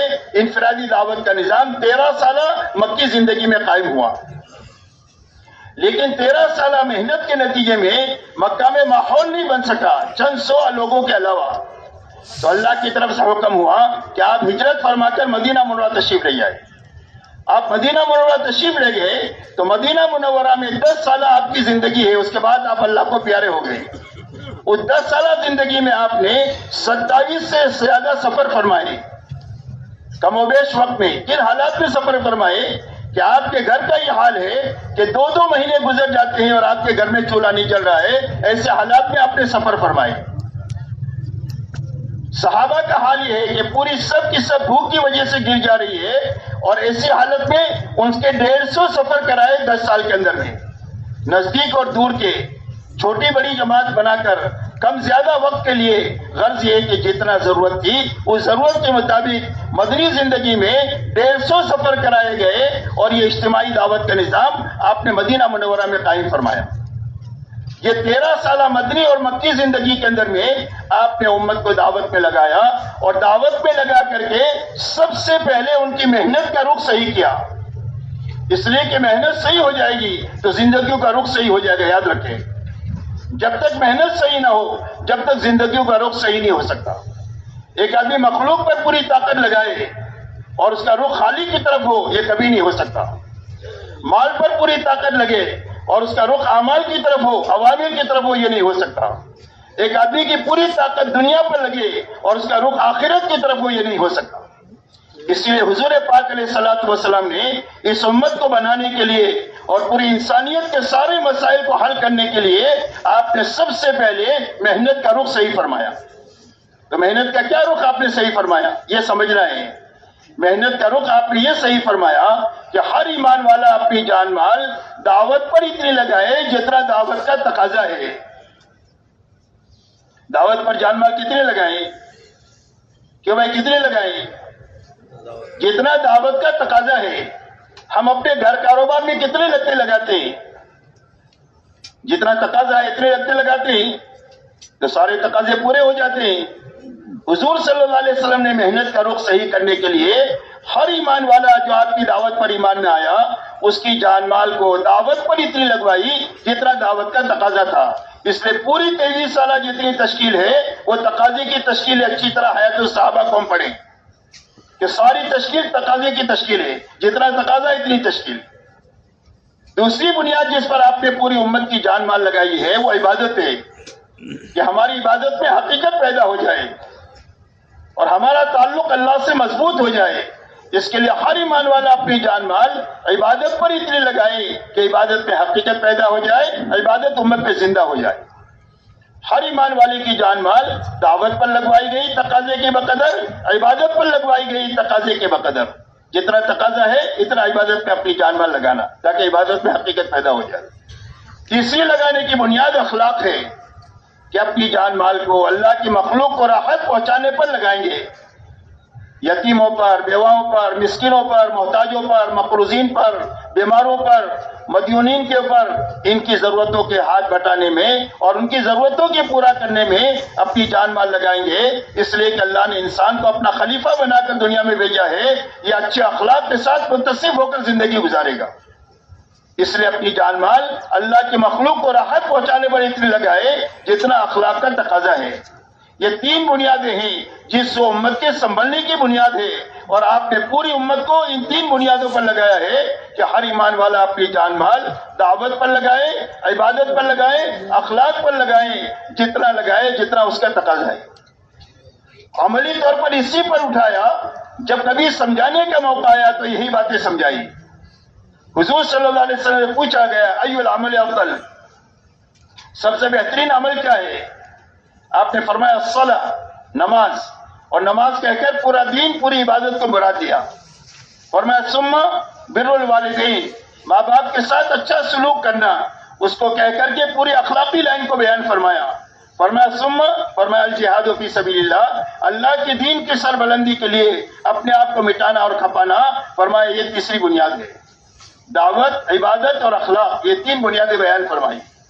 جب آپ دنیا سے تشریف لے جا رہے ہیں، جاتے ہوئے یہ فرما رہے الصلاۃ الصلاۃ وما ملکت ایمانکم، کہ نماز کے بارے میں اللہ سے ڈرتے رہیو اور اس کا اہتمام کرتے رہیو، یعنی اپنے دین کو ضائع نہ کریو، اپنی عبادت کو ضائع نہ کریو۔ دوسری بات فرمائی وما ملکت ایمانکم، وہاں ماں باپ کو بیان کیا، یا سب سے نیچے کی طبقے کو بیان کیا کہ جو تمہارے ماتحت ہیں ان کا خیال رکھو۔ اور آخری بات فرمائی انفذو جیسے اسامہ، انفذو جیسے اسامہ، اسامہ کی جماعت کو روانہ کرو، اسامہ کی جماعت کو روانہ کرو۔ آپ اپنی زندگی میں جماعت ایک بنا کر کے ایک جھنڈا حضرت اسامہ کے ہاتھ میں دیا تھا، آپ یہ فرماتے ہوئے اللہ کے پاس تشریف لے گئے۔ یہ تین بنیادیں آپ نے امت کو سمجھائی، یہ ہر ایمان والے کی جان مال لگانے کی بنیادیں ہیں کہ عبادت دعوت پر لگے جتنا دعوت کا تقاضا ہے، عبادت پر لگے جتنا عبادت کا تقاضا ہے، اخلاق پر لگے جتنا اخلاق کا تقاضا ہے، اور چوتھی لگنے کی جگہ اپنی اور اپنے متعلقین کی ضرورتیں ہیں۔ اسلام کا مزاج یہ نہیں ہے کہ کرو یا مرو، بلکہ اسلام کا مزاج ساری سہولتیں دے کر حکم دیتا ہے۔ دین آسان اسی لیے دیا، اسی لیے پہلے مال دیتا ہے پھر زکوٰۃ فرض کرتا ہے، پہلے سہولتیں دیتا ہے پھر حج فرض کرتا ہے، پہلے سحری کھلاتا ہے پھر روزہ رکھنے کا حکم دیتا ہے۔ اس لیے کہ اللہ رحمان اور رحیم ہے، اللہ کے ہر امر میں رحمت کا پہلو غالب ہوتا ہے اور انسانوں کے لیے آسانی کا پہلو غالب ہوتا ہے۔ اس لیے ہر ایمان والا اپنی اور اپنے متعلقین کی ضرورتوں کے حاصل کرنے میں بھی لگے، پورا کرنے میں بھی لگے، لیکن بقدر ضرورت لگے، اسراف سے بچ کر کے لگے۔ یہ دو قاعدے ہیں اس میں، بقدر ضرورت لگے، اسراف سے بچ کر کے لگے، اور اپنی ضرورتوں کے حاصل کرنے میں بھی لگے، پورا کرنے میں بھی لگے۔ اس لیے کہ اسلام میں رہبانیت بھی نہیں ہے، نفسانیت بھی نہیں ہے۔ رہبانیت کہتے ہیں ملنگ پنے کو، کہ آدمی کچھ نہیں کرے، بستر اٹھا کر پورا پھرتا رہے، گھر والوں کے لیے بوجھ بن جاوے، یا کوئی کونا پکڑ کر کے اللہ اللہ کرے، گھر والوں کے لیے بوجھ بن جاوے، کہ اس کی شریعت میں گنجائش نہیں ہے۔ ایسا ہی نفسانیت کی شریعت میں گنجائش نہیں ہے۔ نفسانیت کہتے ہیں مادہ پرستی کو، کہ آدمی کی زندگی کا مقصد پیسہ بن جائے، حلال سے آئے حرام سے آئے پیسہ آنا چاہیے۔ یہ نفسانیت ہے، غلط لوگوں کا شیوا ہے۔ یہ رہبانیت ہے، غلط لوگوں کا شیوا ہے۔ اسلام ان دونوں کے بیچ کا صراط مستقیم ہے کہ ہر مسلمان کی گھریلو زندگی ہو، ہر مسلمان کی کاروباری زندگی ہو، لیکن دین کے ساتھ ہو اور دین کی محنت کے ساتھ ہو۔ یہ اسلام کا طریقہ ہے صراط مستقیم کا، کہ ہر آدمی کی گھریلو زندگی ہو، کاروباری زندگی ہو، لیکن دین کے ساتھ ہو اور دین کی محنت کے ساتھ ہو۔ کیا ترتیب ہو زندگی کی؟ فرمایا زندگی کی ترتیب یہ ہو کہ جب کبھی بھی اللہ کا حکم آ جائے گا یا محنت کا تقاضا آ جائے گا، جی نہیں چاہے گا تو جی چاہی کو توڑیں گے، چھوڑیں گے۔ اس لیے کہ جی چاہی پورے کرنے کے لیے ہے ہی نہیں، یہاں تک کہ حرام میں تو گنجائش ہی نہیں ہے۔ حلال میں بھی بہت احتیاط کی ضرورت ہے، لیکن حرام میں اس کی گنجائش نہیں ہے۔ فرمایا جی چاہی توڑنے چھوڑنے کے لیے ہے، اور دنیاوی کوئی تقاضے آ جائے تو ان تقاضوں کو آگے پیچھے کیا جائے اور حکم کو پورا کیا جائے اور محنت کے تقاضوں کو پورا کیا جائے۔ یہی زندگی میں ترتیب اللہ کو پسندیدہ ہے۔ اسی کا نام قربانی ہے۔ ہم کہتے ہیں نا قربانی دو، قربانی دو، تو قربانی کے کیا معنی ہے؟ قربانی کے معنی یہ ہے کہ حکم کو پورا کرنے کے لیے، محنت کے تقاضوں کو پورا کرنے کے لیے جی چاہی کو توڑنا اور چھوڑنا دنیاوی تقاضے ہیں تو اس کو آگے پیچھے کرنا۔ آپ 12 بجے کھانے کے عادی ہیں، لیکن کام کے اتنے تقاضے ہیں کہ آپ 2 بجے کھا سکیں، تو اللہ فرمائیں گے میرے بندے نے 2 گھنٹہ کھانا لیٹ کیا، میرے لیے قربانی دیا۔ آپ 8 گھنٹہ سونے کے عادی ہیں، لیکن کام کے اتنا تقاضا ہے کہ آپ 6 ہی گھنٹہ سو سکیں، تو اللہ فرمائیں گے میرے بندے نے 2 گھنٹہ میرے لیے قربانی دیا۔ آپ پیدل چلنے کے عادی نہیں ہیں، لیکن آپ پیدل چلے اور تقاضے پورا کیا، 2 پہاڑوں پر چڑھ کر کے لوگوں سے آپ ملے، تو اللہ فرمائیں گے میرے بندہ نے میرے لیے اپنے پیر چھلا دیے اور اپنے آپ کو تھکا دیا۔ اللہ کی یہاں اتنی قدر ہے کہ جس کو میں آپ بیان نہیں کر سکتے میرے۔ اس لیے میرے دوستو، دنیا کے تقاضوں کو آگے پیچھے کرنے کا حکم ہے، توڑنے چھوڑنے کا حکم نہیں ہے۔ بھوکا رہ کر کام کرنے کا حکم نہیں ہے، اور سونا چھوڑ کر کے کرنے کا حکم نہیں ہے، پاگل ہو جائے گا آدمی۔ بلکہ ان ضرورتوں کو پورا کرنا ہے، بقدر ضرورت پورا کرنا ہے، اسراف سے بچ کر کے رہنا ہے۔ یہ محنت کی صحیح ترتیب ہے جو حضور صلی اللہ علیہ وسلم نے امت پہ قائم فرمائی۔ اور اس محنت میں میرے دوستو اتنی طاقت ہے کہ صدیوں میں جو نقصان ہوا ہے اس کی تلافی سالوں میں ہو جائے گی۔ صدیوں میں جو نقصان ہے اس کی تلافی سالوں میں ہو جائے گی۔ حضور صلی اللہ علیہ وسلم کی محنت کا رخ اتنا طاقتور رخ ہے کہ صدیوں کے نقصان کی تلافی سالوں میں ہو جائے گی۔ حضرت عیسیٰ علیہ السلام اور حضور صلی اللہ علیہ وسلم کے بیچ میں 650 سال کا زمانہ ہے جس میں کوئی نبی نہیں آئے۔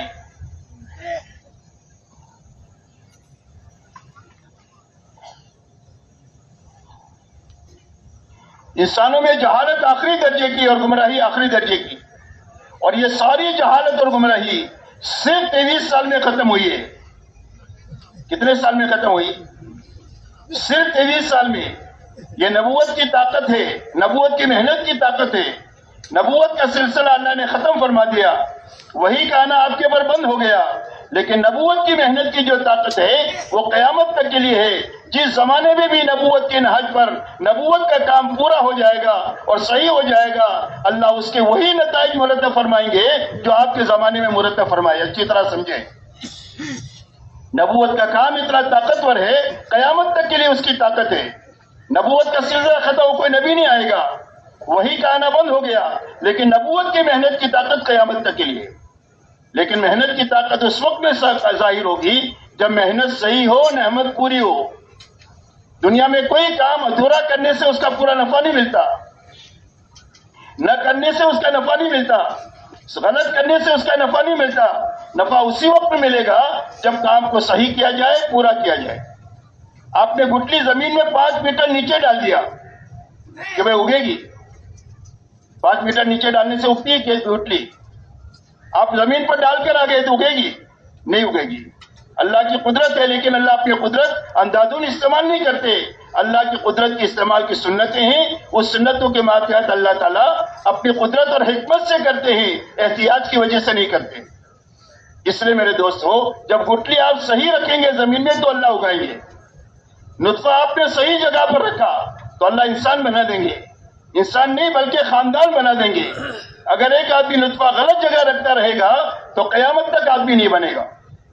اس لیے میرے دوستو، صحیح کام کرنا، پورا کام کرنا محنت کا وہ رخ ہے جو اپنی طاقت اسی ظاہر کرے گا جو حضور صلی اللہ علیہ وسلم کے زمانے میں طاقت ظاہر ہوئی۔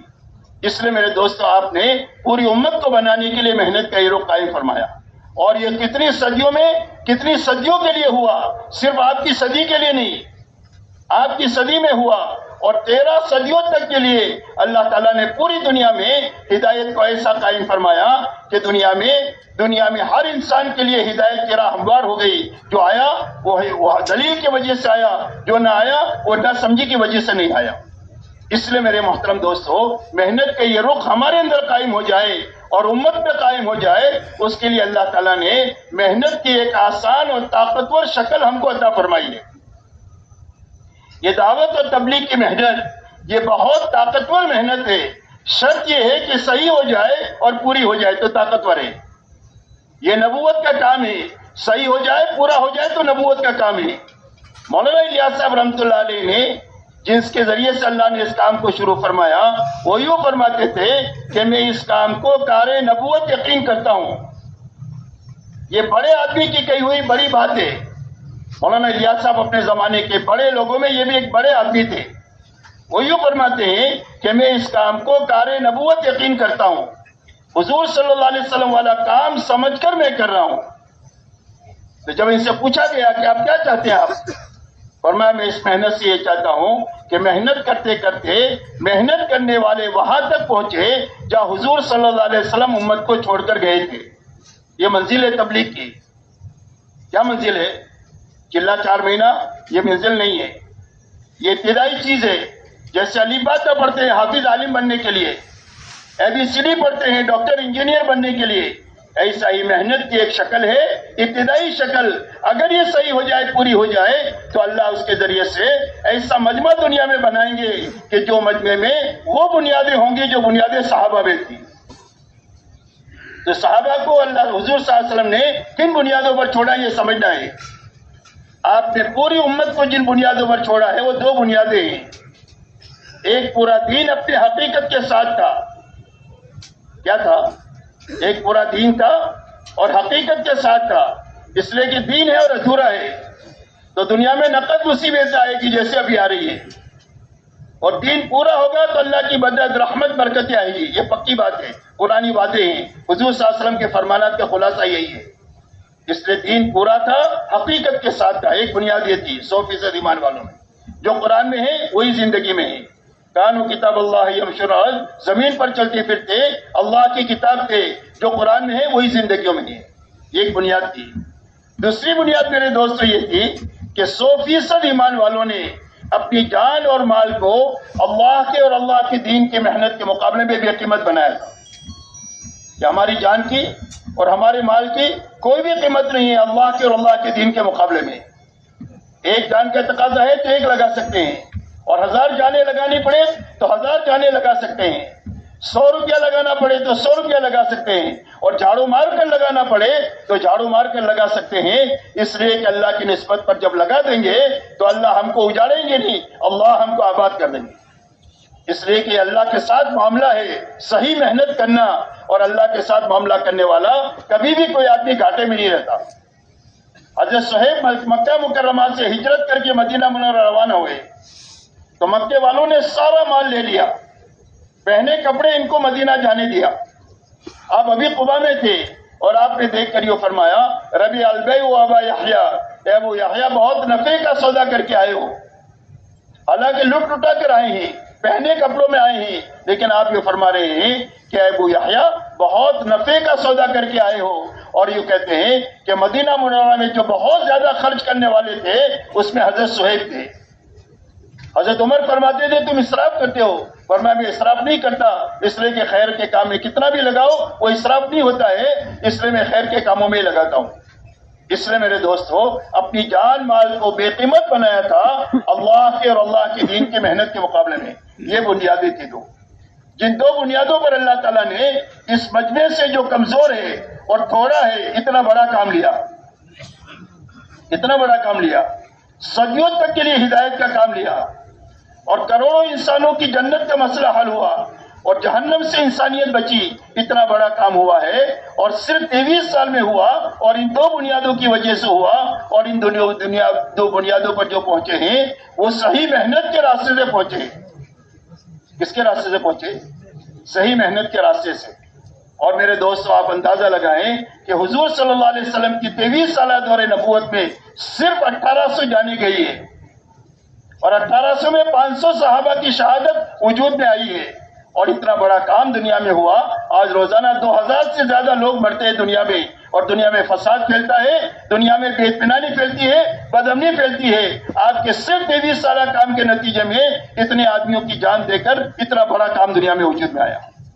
اس لیے میرے دوست ہو اللہ نے ایک بڑا کام ہم کو عطا فرمایا ہے. وہ کام کا نفع اسی وقت میں ظاہر ہوگا, اور اس کا نفع یہ ہے کہ ایک مجمع ایسا بنے کہ جس پہ دو بنیادیں زندہ ہونی چاہیے. ایک پورا دین ہو, حقیقت کے ساتھ ہو. دین پورا ہے تو مدد ہوگی, حقیقت ہوگی تو وعدہ پورا ہوگا. شکل کے ساتھ اللہ کا کوئی وعدہ پورا نہیں ہوتا. اس لیے یہ پہلی بنیاد ہے. محنت کی وہ شکل زندگی میں زندہ ہو جو شکل اللہ کو پسند ہے. اور اللہ کو پسند یہ ہے کہ آدمی حکم کو پورا کرنے کے لیے, محنت کے تقاضوں کو پورا کرنے کے لیے اپنی جی چاہی کو توڑے چھوڑے, اپنی دنیاوی تقاضوں کو آگے پیچھے کرے. اللہ کو یہی پسند ہے. تو یہ دو بنیادیں امت میں زندہ ہوئی جس سے اللہ نے کام لیا. تبلیغ کی محنت سے یہ دو بنیادیں امت میں زندہ کرنا مقصود ہے. جب ایک مجمع ایسا بنے گا جس میں یہ دو بنیادیں زندہ ہوگی, اللہ اس مجمع سے کام لیں گے. اور یہ مجمع چاہے تھوڑا ہو یا چاہے کمزور ہو, اگر تھوڑا ہوگا تو اللہ اپنے لشکروں کو اس کے ساتھ کر کے زیادہ کر دیں گے, اور اگر یہ کمزور ہوگا تو اللہ اپنی قوت ان کے ساتھ ملا کر ان کو قوی بنا دیں گے. قرآن پاک میں اللہ فرماتے ہیں یزدکم قوۃ الا قوتکم, میں اپنی قوت تمہاری قوت میں ملا کر تم کو قوی بنا دوں گا. اور اگر تم تھوڑے ہوں گے تو اللہ کے لشکر بہت ہے. وما یعلم جنود ربک الا هو, فرمایا تمہارے رب کے لشکروں کو تمہارے رب کے سوا کوئی نہیں جانتا کہ اللہ کے کتنے لشکر ہے. اللہ اپنے لشکروں کو ساتھ کر کے اللہ آپ سے کام لے لیں گے. دنیا کی کوئی طاقت اس کے آڑے نہیں آ سکتی. اس لیے میرے دوست ایک بڑا کام دیا ہے. ہمارے اس کام کی محنت کی دو ہی شکلیں ہیں. آپ نے پوری امت کو جن بنیادوں پر اٹھایا ہے اس پہ دو ہی شکلیں ہیں محنت کی. ایک نقل و حرکت ہے, ایک مقامی محنت ہے. ایک ہجرت سے مشابہ ہے اور ایک نصرت سے مشابہ ہے. اور آپ نے دو ہی جماعتیں بنائی, تیسری کوئی جماعت نہیں ہے. یا مہاجرین ہے یا انصار ہے. اور قیامت تک اللہ کی رضا مہاجرین اور انصار کے سابقین اولین کے ساتھ ہے. والذین اتبعوہم بإحسان, اور جو پیچھے پیچھے اخلاص کے ساتھ ان دو جماعتوں کے پیچھے چلے فرمایا اللہ کی رضا ان کے ساتھ ہے. اس لیے کہ دونوں جماعتیں سچے لوگوں کی جماعتیں. قرآن پاک میں اللہ تعالیٰ نے مہاجر انصار کو سچا کہا ہے, یہ سچے لوگ ہیں. اور سارے ایمان والوں کو قیامت تک کے لیے حکم ہے یا ایھا الذین آمنوا اتقوا اللہ وکونوا مع الصادقین, اے ایمان والو اللہ سے ڈر کر زندگی گزارو اور سچے لوگوں کے ساتھ رہو. مولانا الیاس صاحب رحمۃ اللہ علیہ فرماتے تھے کہ ایک آدمی نقل و حرکت میں بھی نہیں ہے اور ایک آدمی جو ہے وہ محکمی محنت میں نہیں ہے, تو کیسا مسلمان ہے؟ مسلمان کے کرنے کے یہی کام ہے کہ یا تو اللہ کے دین کے لیے اپنی جان کو مال کو لے کر یکسوئی کے ساتھ پھر رہا ہوگا, اپنی دنیا سے پوری طرح کٹ کر یا اللہ میں لگے گا, نبی میں لگے گا اور آخرت میں لگے گا, تاکہ اس کے اندر میں استعداد پیدا ہو پوری زندگی کام کرنے کی. اس لیے کہ میرے دوستو کوئی بھی آدمی پوری زندگی نہ پھر سکتا ہے, نہ اس کی تشکیل ہے, نہ اس کی ترغیب ہے. تو کیا کرے گا؟ تو پھرے گا, پھر کر واپس آئے گا, واپس آ کر مقامی کام کرے گا. اس لیے کہ جو ذمہ داریاں اللہ ہی نے دی ہے, ماں باپ کی ذمہ داری ہے, بیوی بچوں کی ذمہ داری ہے, بھائی بہنوں کی ذمہ داری ہے, اور بہت ساری ذمہ داریاں اللہ کی طرف سے ہے. ان ذمہ داریوں کے لیے کمانا بھی ضروری ہے, خرچ کرنا بھی ضروری ہے. اس لیے ایک آدمی ہمیشہ نہیں پھر سکتا ہے, اس لیے پھرے گا تاکہ اپنے اندر میں طاقت پیدا ہو اور اس کے بعد زندگی بھر مقامی کام کو کرے گا. اسی لیے حضور صلی اللہ علیہ وسلم نے دو ہی محنتوں پر پوری امت کو اٹھایا ہے, یا تو مہاجرین ہے یا انصار ہے. اور قیامت تک اللہ کی رضا مہاجر اور انصار کے ساتھ ہے, اور جو ان کے پیچھے چلے ان کے ساتھ ہے. اس لیے میرے دوستو ہماری محنت میں بھی محنت کے یہی دو رخ ہے, ایک نقل و حرکت ہے, ایک مقامی محنت ہے. یہ نقل و حرکت ایک مرتبہ ہر ایمان والا جس شعبے سے بھی اس کا تعلق ہو ایک مرتبہ اچھا 4 مہینہ لگائیں, ایسا اچھا 4 مہینہ لگائیں کہ جس کے ذریعے سے دل کا رخ صحیح ہو جائے, فکر صحیح ہو جائے. یہ تبلیغ کی غرض ہے. تبلیغ کی محنت ان دو مقصد کے لیے ہے, ایک دل بنانے کے لیے ہے اور ایک فکر بدلنے کے لیے ہے. دل بنے گا تو دین بنے گا, فکر بنے گا تو محنت کا رخ صحیح ہوگا. اس لیے اللہ تعالیٰ نے یہ کام یہ دو بنیادوں کے لیے اللہ تعالیٰ نے عطا فرمایا ہے کہ ہر ایمان والا ایک مرتبہ اچھا 4 مہینہ لگا کر اپنی زندگی کا رخ صحیح کرے, اپنا فکر صحیح کرے. اب کیسے صحیح ہوگا یہ دونوں چیزیں؟ صرف پھرنے سے نہیں ہوگی. اس لیے کہ پھرنے کی مثال برتن کی ہے. بسلری کا پانی ہے, پانی آپ کے یہاں پتہ نہیں کیا بولتے ہیں, لیکن ایک تو ہے پانی کا بوتل ہے لیکن خالی ہے, اس کی کیا قیمت ہے؟ اس کی کوئی بھی قیمت نہیں ہے. اگر پانی ہے تو اس کی قیمت ہے, دودھ ہے تو اس کی قیمت ہے, شہد ہے تو اس کی اور قیمت ہے, چاندی ہے تو اور قیمت ہے, سونا ہے تو اور قیمت ہے. عربی میں کہتے ہیں ضرب کی قیمت مضروب کی وجہ سے ہوتی ہے. ضرب کی قیمت مضروب کی وجہ سے ہوتی ہے. ضرب کہتے ہیں برتن کو, مضروب کہتے ہیں اندر کی چیز کو. جتنی قیمتی چیز ہوگی اتنا اس کی طاقت بنے گی. اس لیے پھرنے کی مثال برتن کی ہے, اور اس کے اندر کی طاقت, اس کی روح اور اس کی اہمیت اور اس کی فضیلت دعوت اور دعا میں ہے. اس میں ہے دعوت اور دعا کا عنصر غالب ہونا چاہیے. دعوت میں کیا چیز ہے؟ اور میں دعوت میں اللہ کی طرف دعوت ہے, اللہ کے حکموں کی طرف دعوت ہے, اللہ آخرت کی طرف دعوت ہے. اس لیے دعوت اور دعا اللہ کے سامنے گھنٹوں دعا میں اور آہوزاری میں لگنا. لیکن دعوت اور دعا جہالت کے ساتھ نہیں, علم کے ساتھ. اس لیے کہ جہالت کے ساتھ پھریں گے تو دنیا میں جہالت پھیلے گی, علم کے ساتھ پھریں گے تو دنیا میں علم پھیلے گا. اس لیے دعوت کے علم کے ساتھ دعوت اور دعا. تو دعوت کا علم کیا ہے؟ دعوت کا علم بشارت اور انذار کا علم ہے, وعدے اور وعید کا علم ہے, ترغیب اور ترہیب کا علم ہے, اور فضائل کا علم ہے. اس لیے کہ حق دلوں میں جو جاتا ہے وہ اسی راستے سے جاتا ہے. سارے نبیوں کو اللہ نے بشیر اور نذیر بنا کر کے بھیجا ہے. وہ بشرین ہے, منذرین ہے, کہ بشارت سنائیں گے کہ سچ بولو گے تو نجات ملے گی, جھوٹ بولو گے تو ہلاک ہو جاؤ گے. یہ بشارت ہے, یہ انذار ہے. صدقہ کرو گے تو مال بڑھے گا، اور سود میں ہاتھ ڈالو گے تو مٹ جاؤ گے۔ یہ مٹنے کا راستہ ہے، یہ بڑھنے کا راستہ ہے، یہ بشارت ہے، انذار ہے۔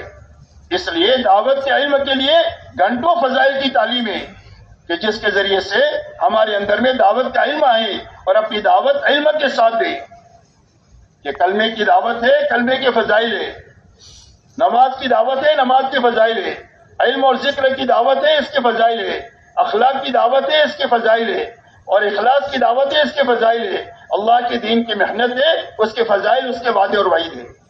اس لیے فضائل کی تعلیم کے ساتھ اور علم کے ساتھ دعوت اور دعا، اور دعوت اور دعا ذکر کے ساتھ کہ ہم خود ہی اللہ سے غافل ہیں تو سویا ہوا آدمی سوئے کو کیا جگائے گا؟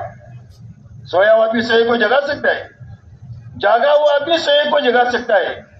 اس لیے اللہ سے ہمارا روز تعلق بڑھے، نوافل کی کثرت سے، فرائض کے اہتمام سے، سنتوں کے اہتمام سے، نماز کے بنانے کی محنت سے، قرآن پاک کی تلاوت سے، ذکر اذکار کے اہتمام سے، اذکار مسنونہ کے اہتمام سے، گھنٹوں اللہ کے سامنے دعا اور آہوزاری کرنے کے راستے سے اللہ سے روز ہمارا تعلق بڑھے، محبت کا تعلق بڑھنا چاہیے، خشیت کا تعلق بڑھنا چاہیے، اور یقین کا تعلق بڑھنا چاہیے اللہ سے۔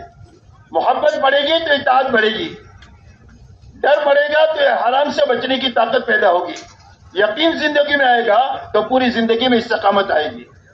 اس لیے اللہ سے روز ہمارا تعلق بنے، اس کے لیے فرائض کا اہتمام بھی ہے، نوافل کا اہتمام بھی ہے، اذکار کا اور تلاوت کا اہتمام بھی ہے، اور سنتوں کا اہتمام ہے، جس کے ذریعے سے اللہ سے ہمارا روز تعلق بڑھنا چاہیے۔ تعلق بڑھے گا تو ہم لوگوں کو اللہ کے ساتھ جوڑ سکیں، اسی کے ساتھ دعوت اور دعا، اخلاق کے ساتھ، بد اخلاقی کے ساتھ نہیں۔ بد اخلاقی کے ہمارے کام میں کوئی گنجائش نہیں ہے۔ لوگوں کے ساتھ بھلائی کرنا، خیر خواہی کرنا، ہر ایک کے لیے اچھا چاہنا، ہر ایک کو راحت پہنچانا، اس لیے کہ حضور صلی اللہ علیہ وسلم نے اپنے زمانے کی جہالت کو جو کاٹا ہے وہ اخلاق کے راستے سے کاٹا ہے۔ کیسے کاٹا ہے؟ اخلاق کے راستے سے کاٹا ہے۔ آپ نے اپنے اخلاق پیش کیا جس کی وجہ سے جان لینے والے آپ کے لیے جان دینے والے بنے ہیں، اور جو آپ کے لیے تکلیف پہنچانے کا سامان تھے وہ آپ کی راحت کا سامان بنے ہیں۔ اس لیے دعوت اور دعا اخلاق کے ساتھ، اور دعوت اور دعا منمانی کے ساتھ نہیں، قربانی کے ساتھ۔ دعوت اور دعا منمانی کے ساتھ نہیں، منمانی سے آدمی بنتا ہی نہیں ہے، بڑے بڑے دینی کام کر کے بھی نہیں بنے گا۔ پوری زندگی علم کی خدمت کیا منمانی کے ساتھ، سخاوت کیا منمانی کے ساتھ، تبلیغ کا کام کیا، یہاں تک کہ جان دے دیا، لیکن منمانی کے ساتھ تو بنے گا نہیں، انجام خراب ہو جائے گا۔ آدمی جو بنتا ہے وہ قربانی سے بنتا ہے۔ تو قربانی کس کو کہتے ہیں؟ قربانی کہتے ہیں اللہ کے حکم کو پورا کرنے کے لیے، محنت کے تقاضوں کو پورا کرنے کے لیے جی چاہی کو توڑنا اور چھوڑنا۔ اس لیے کہ انسان کے اندر میں سب سے پہلے نفس امارہ ہے جس کی فطرت میں برائی کا حکم کرنا ہے۔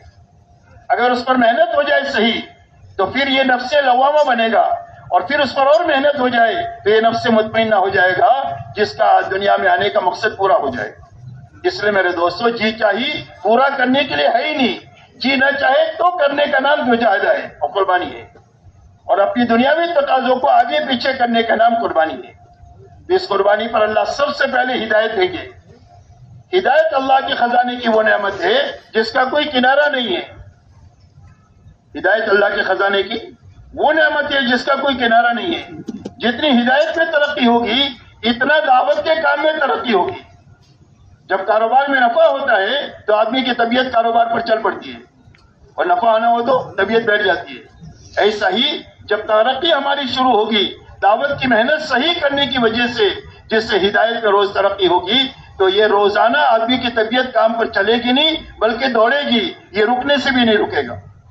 اس لیے پہلا انعام قربانی پر اللہ ہدایت کا دیں گے، دوسرا انعام اللہ دیں گے حلال روزی کا، اللہ برکتیں دے دیں گے روزیوں میں، معمولی شکلوں میں وہ برکت دیں گے جس کا میں اور آپ تصور نہیں کر سکتے۔ یہ دوسرا انعام ہے قربانی کا۔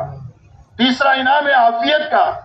دنیا میں الجھنیں ہوتی ہیں انفرادی اجتماعی زندگیوں میں، یہ انفرادی اجتماعی الجھنیں ختم کر کے اللہ عافیت کے حالات پیدا کریں گے، اور ایمان کے بعد سب سے بڑی نعمت جو ہے وہ عافیت ہے۔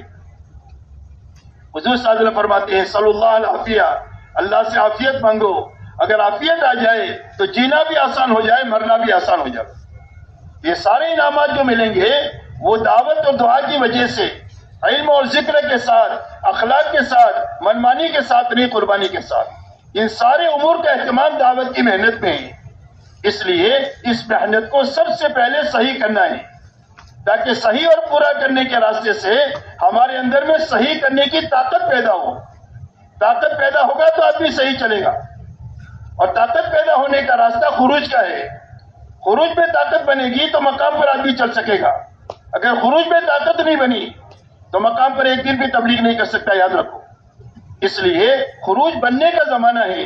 جس طرح ماں کے پیٹ میں بچہ بنتا ہے، جس طرح روٹی تندور میں پکتی ہے، اگر تندور سے کچی نکل گئی یا جل گئی تو باہر بن نہیں سکتی ہے، کھانے کھلانے کے لائق نہیں ہو سکتی ہے، اور اس لیے کہ بننے کی جگہ پر نہیں بنی، باہر نہیں بن سکتی۔ اس لیے میرے دوستو، اپنے خروج کو اچھے سے اچھا بنانا اور پورا کرنا، تاکہ اس کے ذریعے سے ہر نکلنے والی کے اندر میں طاقت پیدا ہو دین پر چلنے کی اور صحیح محنت کرنے کی۔ اس کا انتظام اللہ نے اس محنت میں رکھا ہے۔ پہلی بات، جیسے میں نے پہلے بھی کہا، ایک تو دل بنانے کی محنت ہے تبلیغ کی، کہ ہر محنت کرنے والے کا چاہے 3 دن میں نکلے، اگر 3 دن صحیح لگائے گا تو اللہ اس کو توبہ دیں گے، اگر تعداد میں سے جماعت میں نکلے گا تو اللہ انعامت دیں گے۔ یہ اس کا خاصہ ہے، یہ اس کا فائدہ ہے، یہ اس کا ثمرہ ہے، اور جب نفع ہوگا تو آدمی کی طبیعت کام پر چل پڑے گی۔ اس لیے اچھا وقت لگانا یہ سب سے پہلی بنیاد ہے ہماری محنت میں۔ اچھا وقت لگانے کی سب سے پہلی بنیاد جو ہے یہ کرنا اور بچنا ہے۔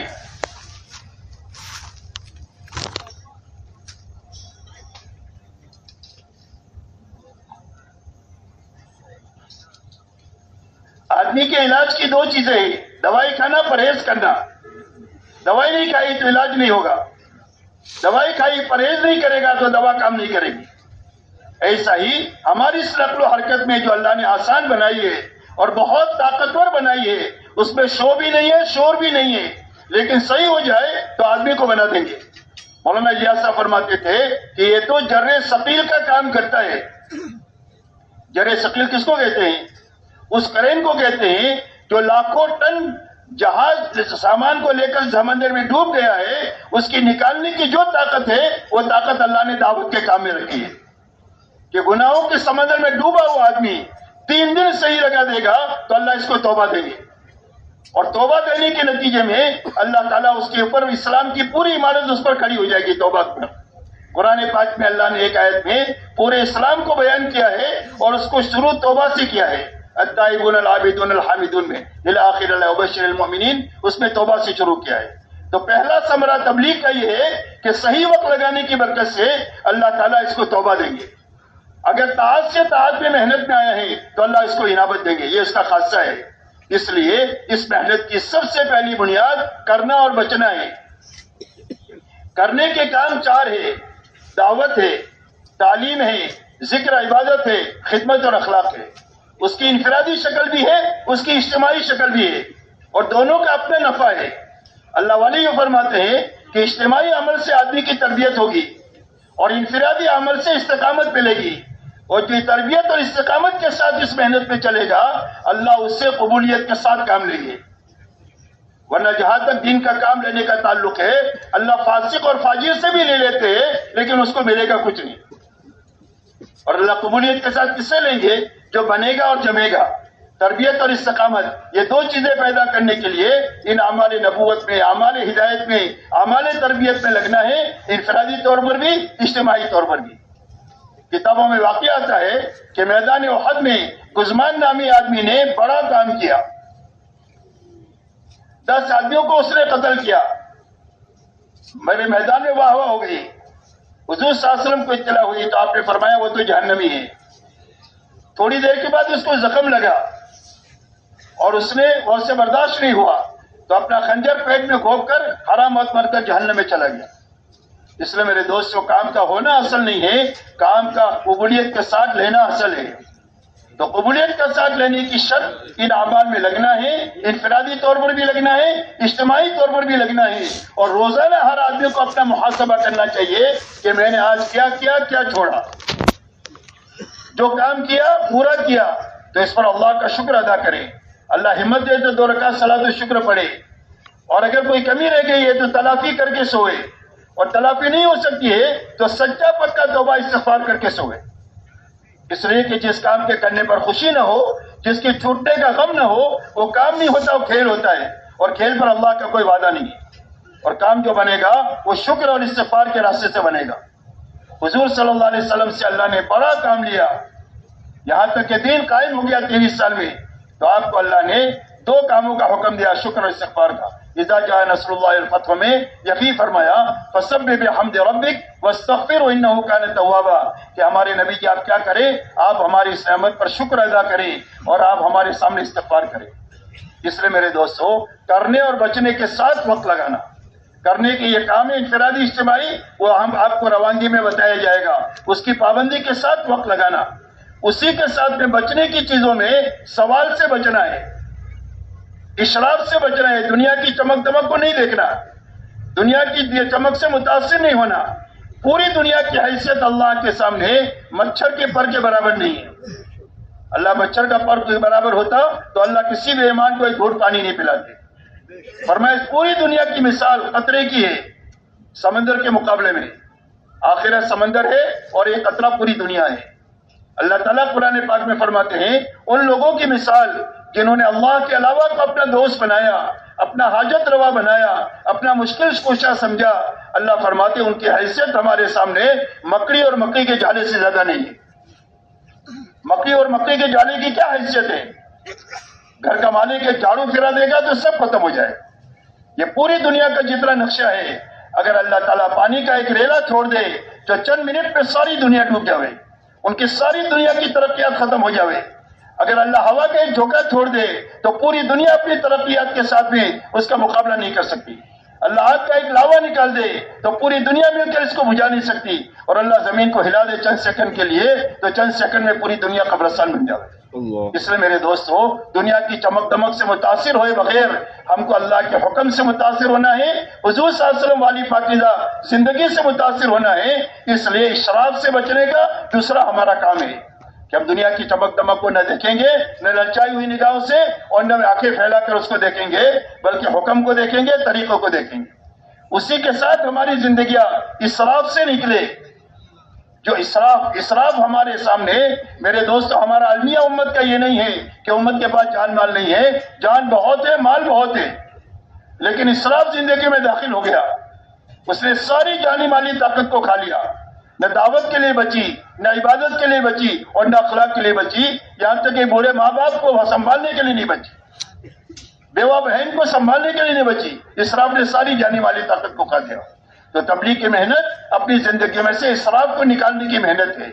اسی کے ساتھ میں اپنی زندگی میں جو غلط عادتیں بنی ہیں یا غیر ضروری عادتیں ہماری بنی ہیں، جو ہماری جانی مالی طاقت کو دیمک کی طرح کھا رہی ہے، ان ساری عادتوں سے نکلنے کے لیے تبلیغ نکلنا ہے. یہ نکلنا بچنے اور کرنے کے ساتھ اپنا وقت لگائیں گے تو سب سے پہلے دل کا رخ صحیح ہوگا. اور دل کا رخ صحیح ہونے کے معنی یہ ہے کہ دل کا رخ اللہ کی طرف ہو جائے، کہ خوشی غمی میں سب کو ناراض کر سکتے ہیں، سب کو چھوڑ سکتے ہیں، اللہ کو ناراض نہیں کر سکتے ہیں، اللہ کو نہیں چھوڑ سکتے. یہ طاقت پیدا ہو جائے. اقتدار کے مال کے بڑے بڑے نقشوں کو توڑ چھوڑ سکتے ہیں، لیکن اللہ کے حکم کو نہیں توڑ سکتے. اللہ بڑے، اللہ کا حکم بڑا. دنیا کی راحتوں کو قربان کر سکتے ہیں، دنیا کے نقصانات کو برداشت کر سکتے ہیں، آخرت کا نقصان برداشت نہیں کر سکتے، آخرت کے رفع کو چھوڑ نہیں سکتے. یہ معنی ہے دل کے بننے کے، کہ تبلیغ کی محنت سے سب سے پہلے اس میں نکلنے والے کا دل بننا چاہیے. اور دل کا بننا یہ ہے کہ اس کا دل کا رخ اللہ کی طرف ہو جائے، اللہ کے حکموں کی طرف ہو جائے، آخرت کی طرف ہو جائے. جب یہ دل بنے گا تو آہستہ آہستہ زندگی میں دین پورا بھی آ جائے گا، حقیقت کے ساتھ بھی آ جائے گا. یہ پہلی غرض ہے تبلیغ کی. دوسری غرض میرے دوستو یہ ہے کہ اس محنت سے محنت کرنے والے کا فکر بدلے. نہ کمانا چھوڑنا ہے اور نہ خرچ کرنا چھوڑنا ہے، بلکہ صرف فکر بدلنے کا کام ہے. فکر دنیا کا ہے اور محنت تبلیغ کی ہے. جیسے آج ہو رہا ہے تو اس سے تبلیغ کیسی ہوگی؟ تبلیغ ایسی ہوگی جیسے مری بکری اللہ کے نام. تو اس سے ادھورا مجمع تو تیار ہو سکتا ہے، کام کا مجمع تیار نہیں ہو سکتا. اور ادھورے لوگوں سے آپ کیا کام لیتے ہیں کہ وہ ادھورے ڈاکٹر سے علاج کراتے ہیں، ادھورے وکیل کے ہاتھ میں مقدمہ دیتے ہیں، ادھورے ڈرائیور کے ہاتھ میں گاڑی دیتے ہیں، ادھورے حافظ صاحب کو تراویح میں امامت کے لیے کھڑا کرتے ہیں. ادھورے لوگوں سے کوئی کام نہیں لیا جاتا ہے، کام کے آدمیوں سے کام لیا جاتا ہے. اس لیے میرے دوستو، ہمارا فکر بدلنے کا کام یہ تبلیغ کا ہے کہ کمانا نہ چھوڑنا ہے اور نہ خرچ چھوڑنا ہے، صرف فکر بدلنا ہے. فکر بدلنے کے معنی یہ ہے کہ ایک آدمی کے جوتا یا ٹوپی بنانے کا کارخانہ ہے. یہ شادی میں جاوے یا میت میں جاوے کیا دیکھے گا یہ بتاؤ؟ ٹوپی جوتا دیکھے گا نا. کھاتا بھی ہے، پیتا بھی ہے، بچوں کو پالتا بھی ہے، پڑھاتا بھی ہے، سارے کام کرتا ہے، لیکن فکر کیا ہو گیا؟ جوتے ٹوپی کا. بس یہی تبلیغ سے مقصود ہے کہ ہر اس محنت پہ آنے والا ایسی محنت سے گزرے، ایسے اعمال سے گزرے جس سے اس کا دل بنے، اس کا فکر بدلے. تو فکر کے بدلنے کے لیے اس محنت میں کیا شکل ہے؟ فکر بدلنے کے لیے اس محنت میں اس تبلیغ میں دو محنتیں ہیں. ایک ہر گھر ہر فرد سے ملنا ہے. ہر گھر ہر فرد سے ملنا ہے، چاہے خروج ہو چاہے مقام ہو، چاہے نقل و حرکت ہو چاہے مقامی محنت ہو، دونوں کی ایک ہی بنیادیں ہیں. صرف فرق اتنا ہے کہ تبلیغ میں نکل کر کے پوری دنیا سے کٹ کر لگنا ہے، مقام پر اپنے گھر کاروبار کی دیکھ بھال کے ساتھ اس محنت پہ لگنا ہے. اتنا فرق ہے. باقی جو بنیادیں محنت کی ہے مقام پر بھی وہی ہے اور نکلنے کے زمانے میں وہی ہے. تو ہماری اس محنت میں دو بنیادیں ہیں جس سے فکر بدلے گا. ایک تو ہر گھر ہر فرد سے ملنا. کہاں ملنا؟ جہاں مسلمان ملے، گھر پر، دکان پر، کیرم کے اڈوں پر، اس کے آگے کوئی برائی کے اڈے ہو اس میں بھی جا کر کے ہر مسلمان سے ملنا، اور مسلمان سے مل کر اس کو سب سے پہلے اللہ سمجھانا، دین پر چلنے کا نفع سمجھانا، بے دینی کا نقصان سمجھانا، آخرت سمجھانا، تاکہ ہر نکلنے اور اس کے بعد اللہ کے راستے میں نکلنے کے لیے اس کو تیار کرنا. ہر نکلنے والے کے ذہن میں یہ بات ہونی چاہیے کہ میں اس مقصد کے لیے نکل رہا ہوں، صرف پھرنے پھرانے کے لیے نہیں جا رہا ہوں، بلکہ اس مقصد کے حاصل کرنے کے لیے جا رہا ہوں.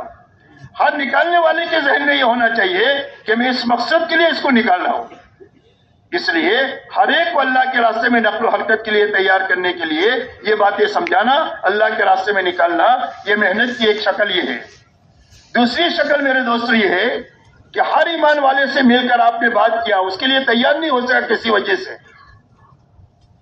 اللہ کے راستے میں 4 مہینے کے لیے، چلنے کے لیے، 3 دن کے لیے، کم و بیش وقت کے لیے وہ تیار نہیں ہو سکا، تو کوئی بات نہیں، آپ اس کا فارغ وقت مانگے کہ آپ کے پاس میں 8 گھنٹہ ڈیوٹی کا ہے، 8 گھنٹہ گھر میں آرام کا ہے، 8 گھنٹے بچے، اس میں اور 2-3 گھنٹے آپ نکال لو. آپ کے پاس 3-4 گھنٹہ جو فرصت کا ہے وہ آپ ہم کو ہماری مسجد میں جماعت آپ کے یہاں ٹھہری ہوئی ہے 3 دن کے لیے، 2 دن کے لیے، اس کے ساتھ آپ ہم کو وقت دے دو.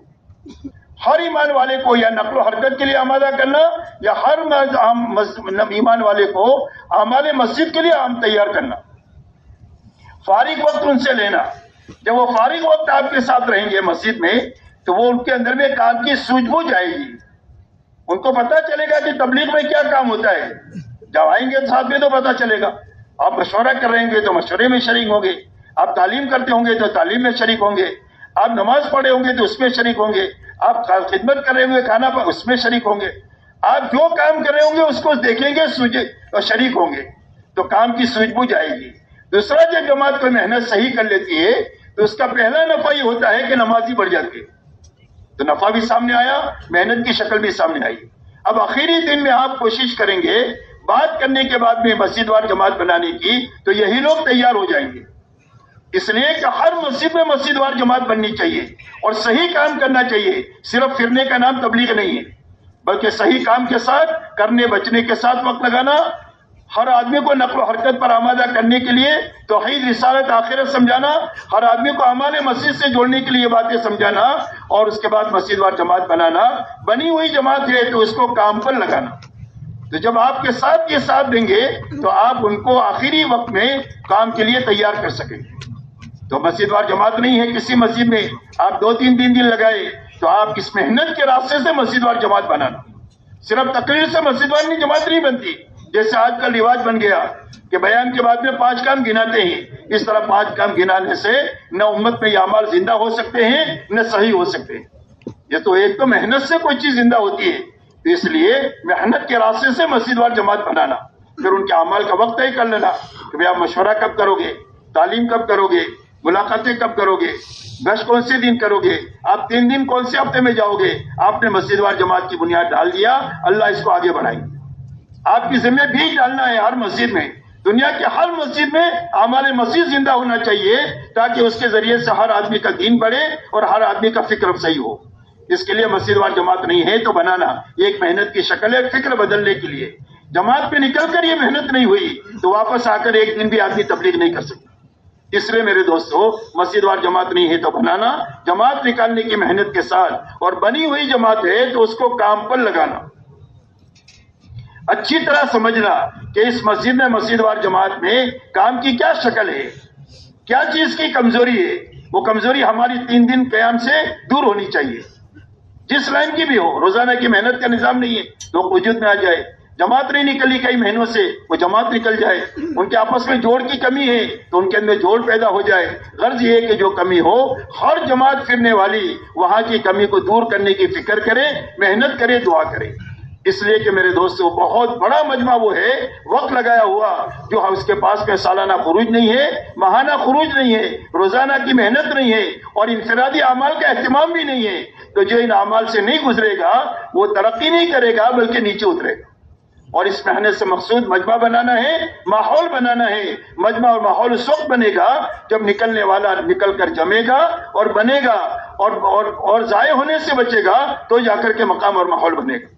حضور صلی اللہ علیہ وسلم کی 23 سالہ محنت کے نتیجے میں جو مجمع بنا ہے اور ماحول بنا ہے، وہ اس وجہ سے بنا ہے کہ جو محنت میں آیا وہ جمع آگے بڑھتا گیا، ضائع ہونے سے بچتے گئے تو 23 سال میں کام پورا ہو گیا۔ یہ اسلام ہے، یہ مسلمان ہے۔ اس لیے میرے دوستو، مسجد وار جماعت نہیں ہے تو بنانے کی محنت کرنا، بنی ہوئی جماعت ہے تو اس کو کام پر لگانا، اس کی کمزوری کو دیکھ کر دور کرنے کی کوشش کرنا، دعا کرنا اور اپنی فکر کرنا، اور ان بنیادوں کو سامنے رکھ کر دن بھر اپنے آپ کو تھکانا۔ مولانا الیاس صاحب کا ملفوظ ہے کہ ہمارے کام میں مقصود تعب ہے۔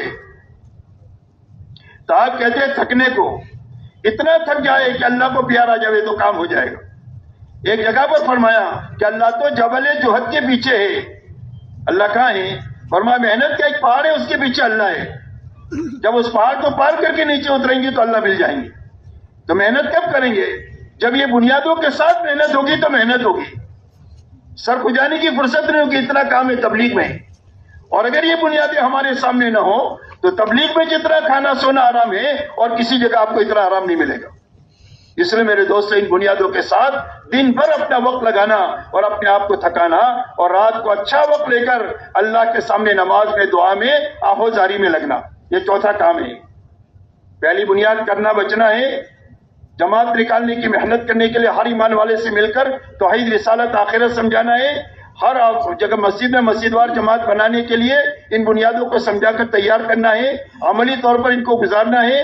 اور مسجد وار جماعت ہے لیکن کمزور ہے تو اس کو قوی کرنا ہے، اور ان تینوں بنیادوں کو سامنے رکھ کر دن بھر تھکنا ہے۔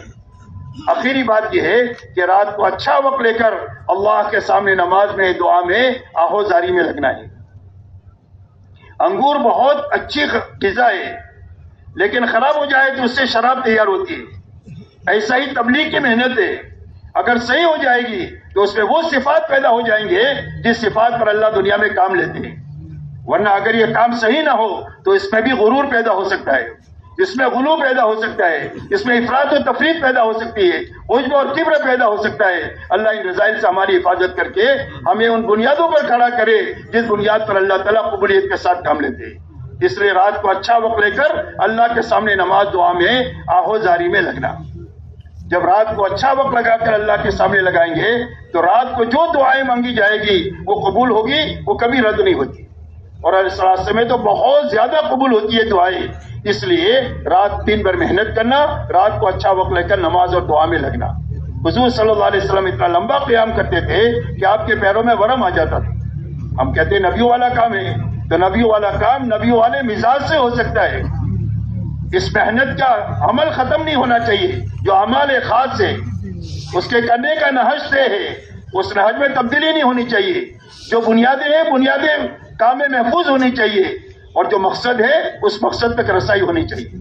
اگر نہج بدل جائے گا تو کام کی افادیت ختم ہو جائے گی، بنیادیں ختم ہو جائے گی تو مقصد فوت ہو جائے گا، صرف گرنا رہ جائے گا۔ اس لیے میرے دوستوں ان بنیادوں کو سامنے رکھ کر رات کو اچھا وقت لے کر اللہ کے سامنے لگانا. اللہ نے بڑا کام عطا فرمایا ہے. پورا مجمع طے کرو کہ انشاءاللہ 4 مہینہ لگانا ہے اور اچھا لگانا ہے. جو بھائی لگانا ہے کون کون لگانے کے لیے تیار ہے؟ 4 مہینہ کے ساتھ لگانا ہے. مسجد وار جماعت بنانے کی محنت کے ساتھ وقت لگانا ہے اور رات کو اللہ کے سامنے رونے دھونے کے ساتھ وقت لگانا ہے. اسی بات کو پوری قوت سے چلانا ہے. ہر 3 دن سے لے کر اوپر تک جانے والی جماعتوں کو یہی 4 بنیادیں سمجھانی ہے. کرنا بچنا سمجھانا ہے، جماعت نکالنے کی محنت سمجھانا ہے، مسجد وار جماعت بنانے کی محنت سمجھانا ہے، بنی ہوئی جماعت کو کام پر لگانا سمجھانا ہے، رات کو رونا دھونا سمجھانا ہے. واپس آ جائے تو کارگزاری لینا ہے. اگر 3 دن کے ذریعے سے ہم کام کو تھوڑا سا اچھے رخ سے لے لے تو انشاءاللہ اوپر کی پورے کام کی عمارت جیسا اچھا کام ہو رہا ہے اس سے اور بھی زیادہ اچھا ہونا شروع ہو جائے گا.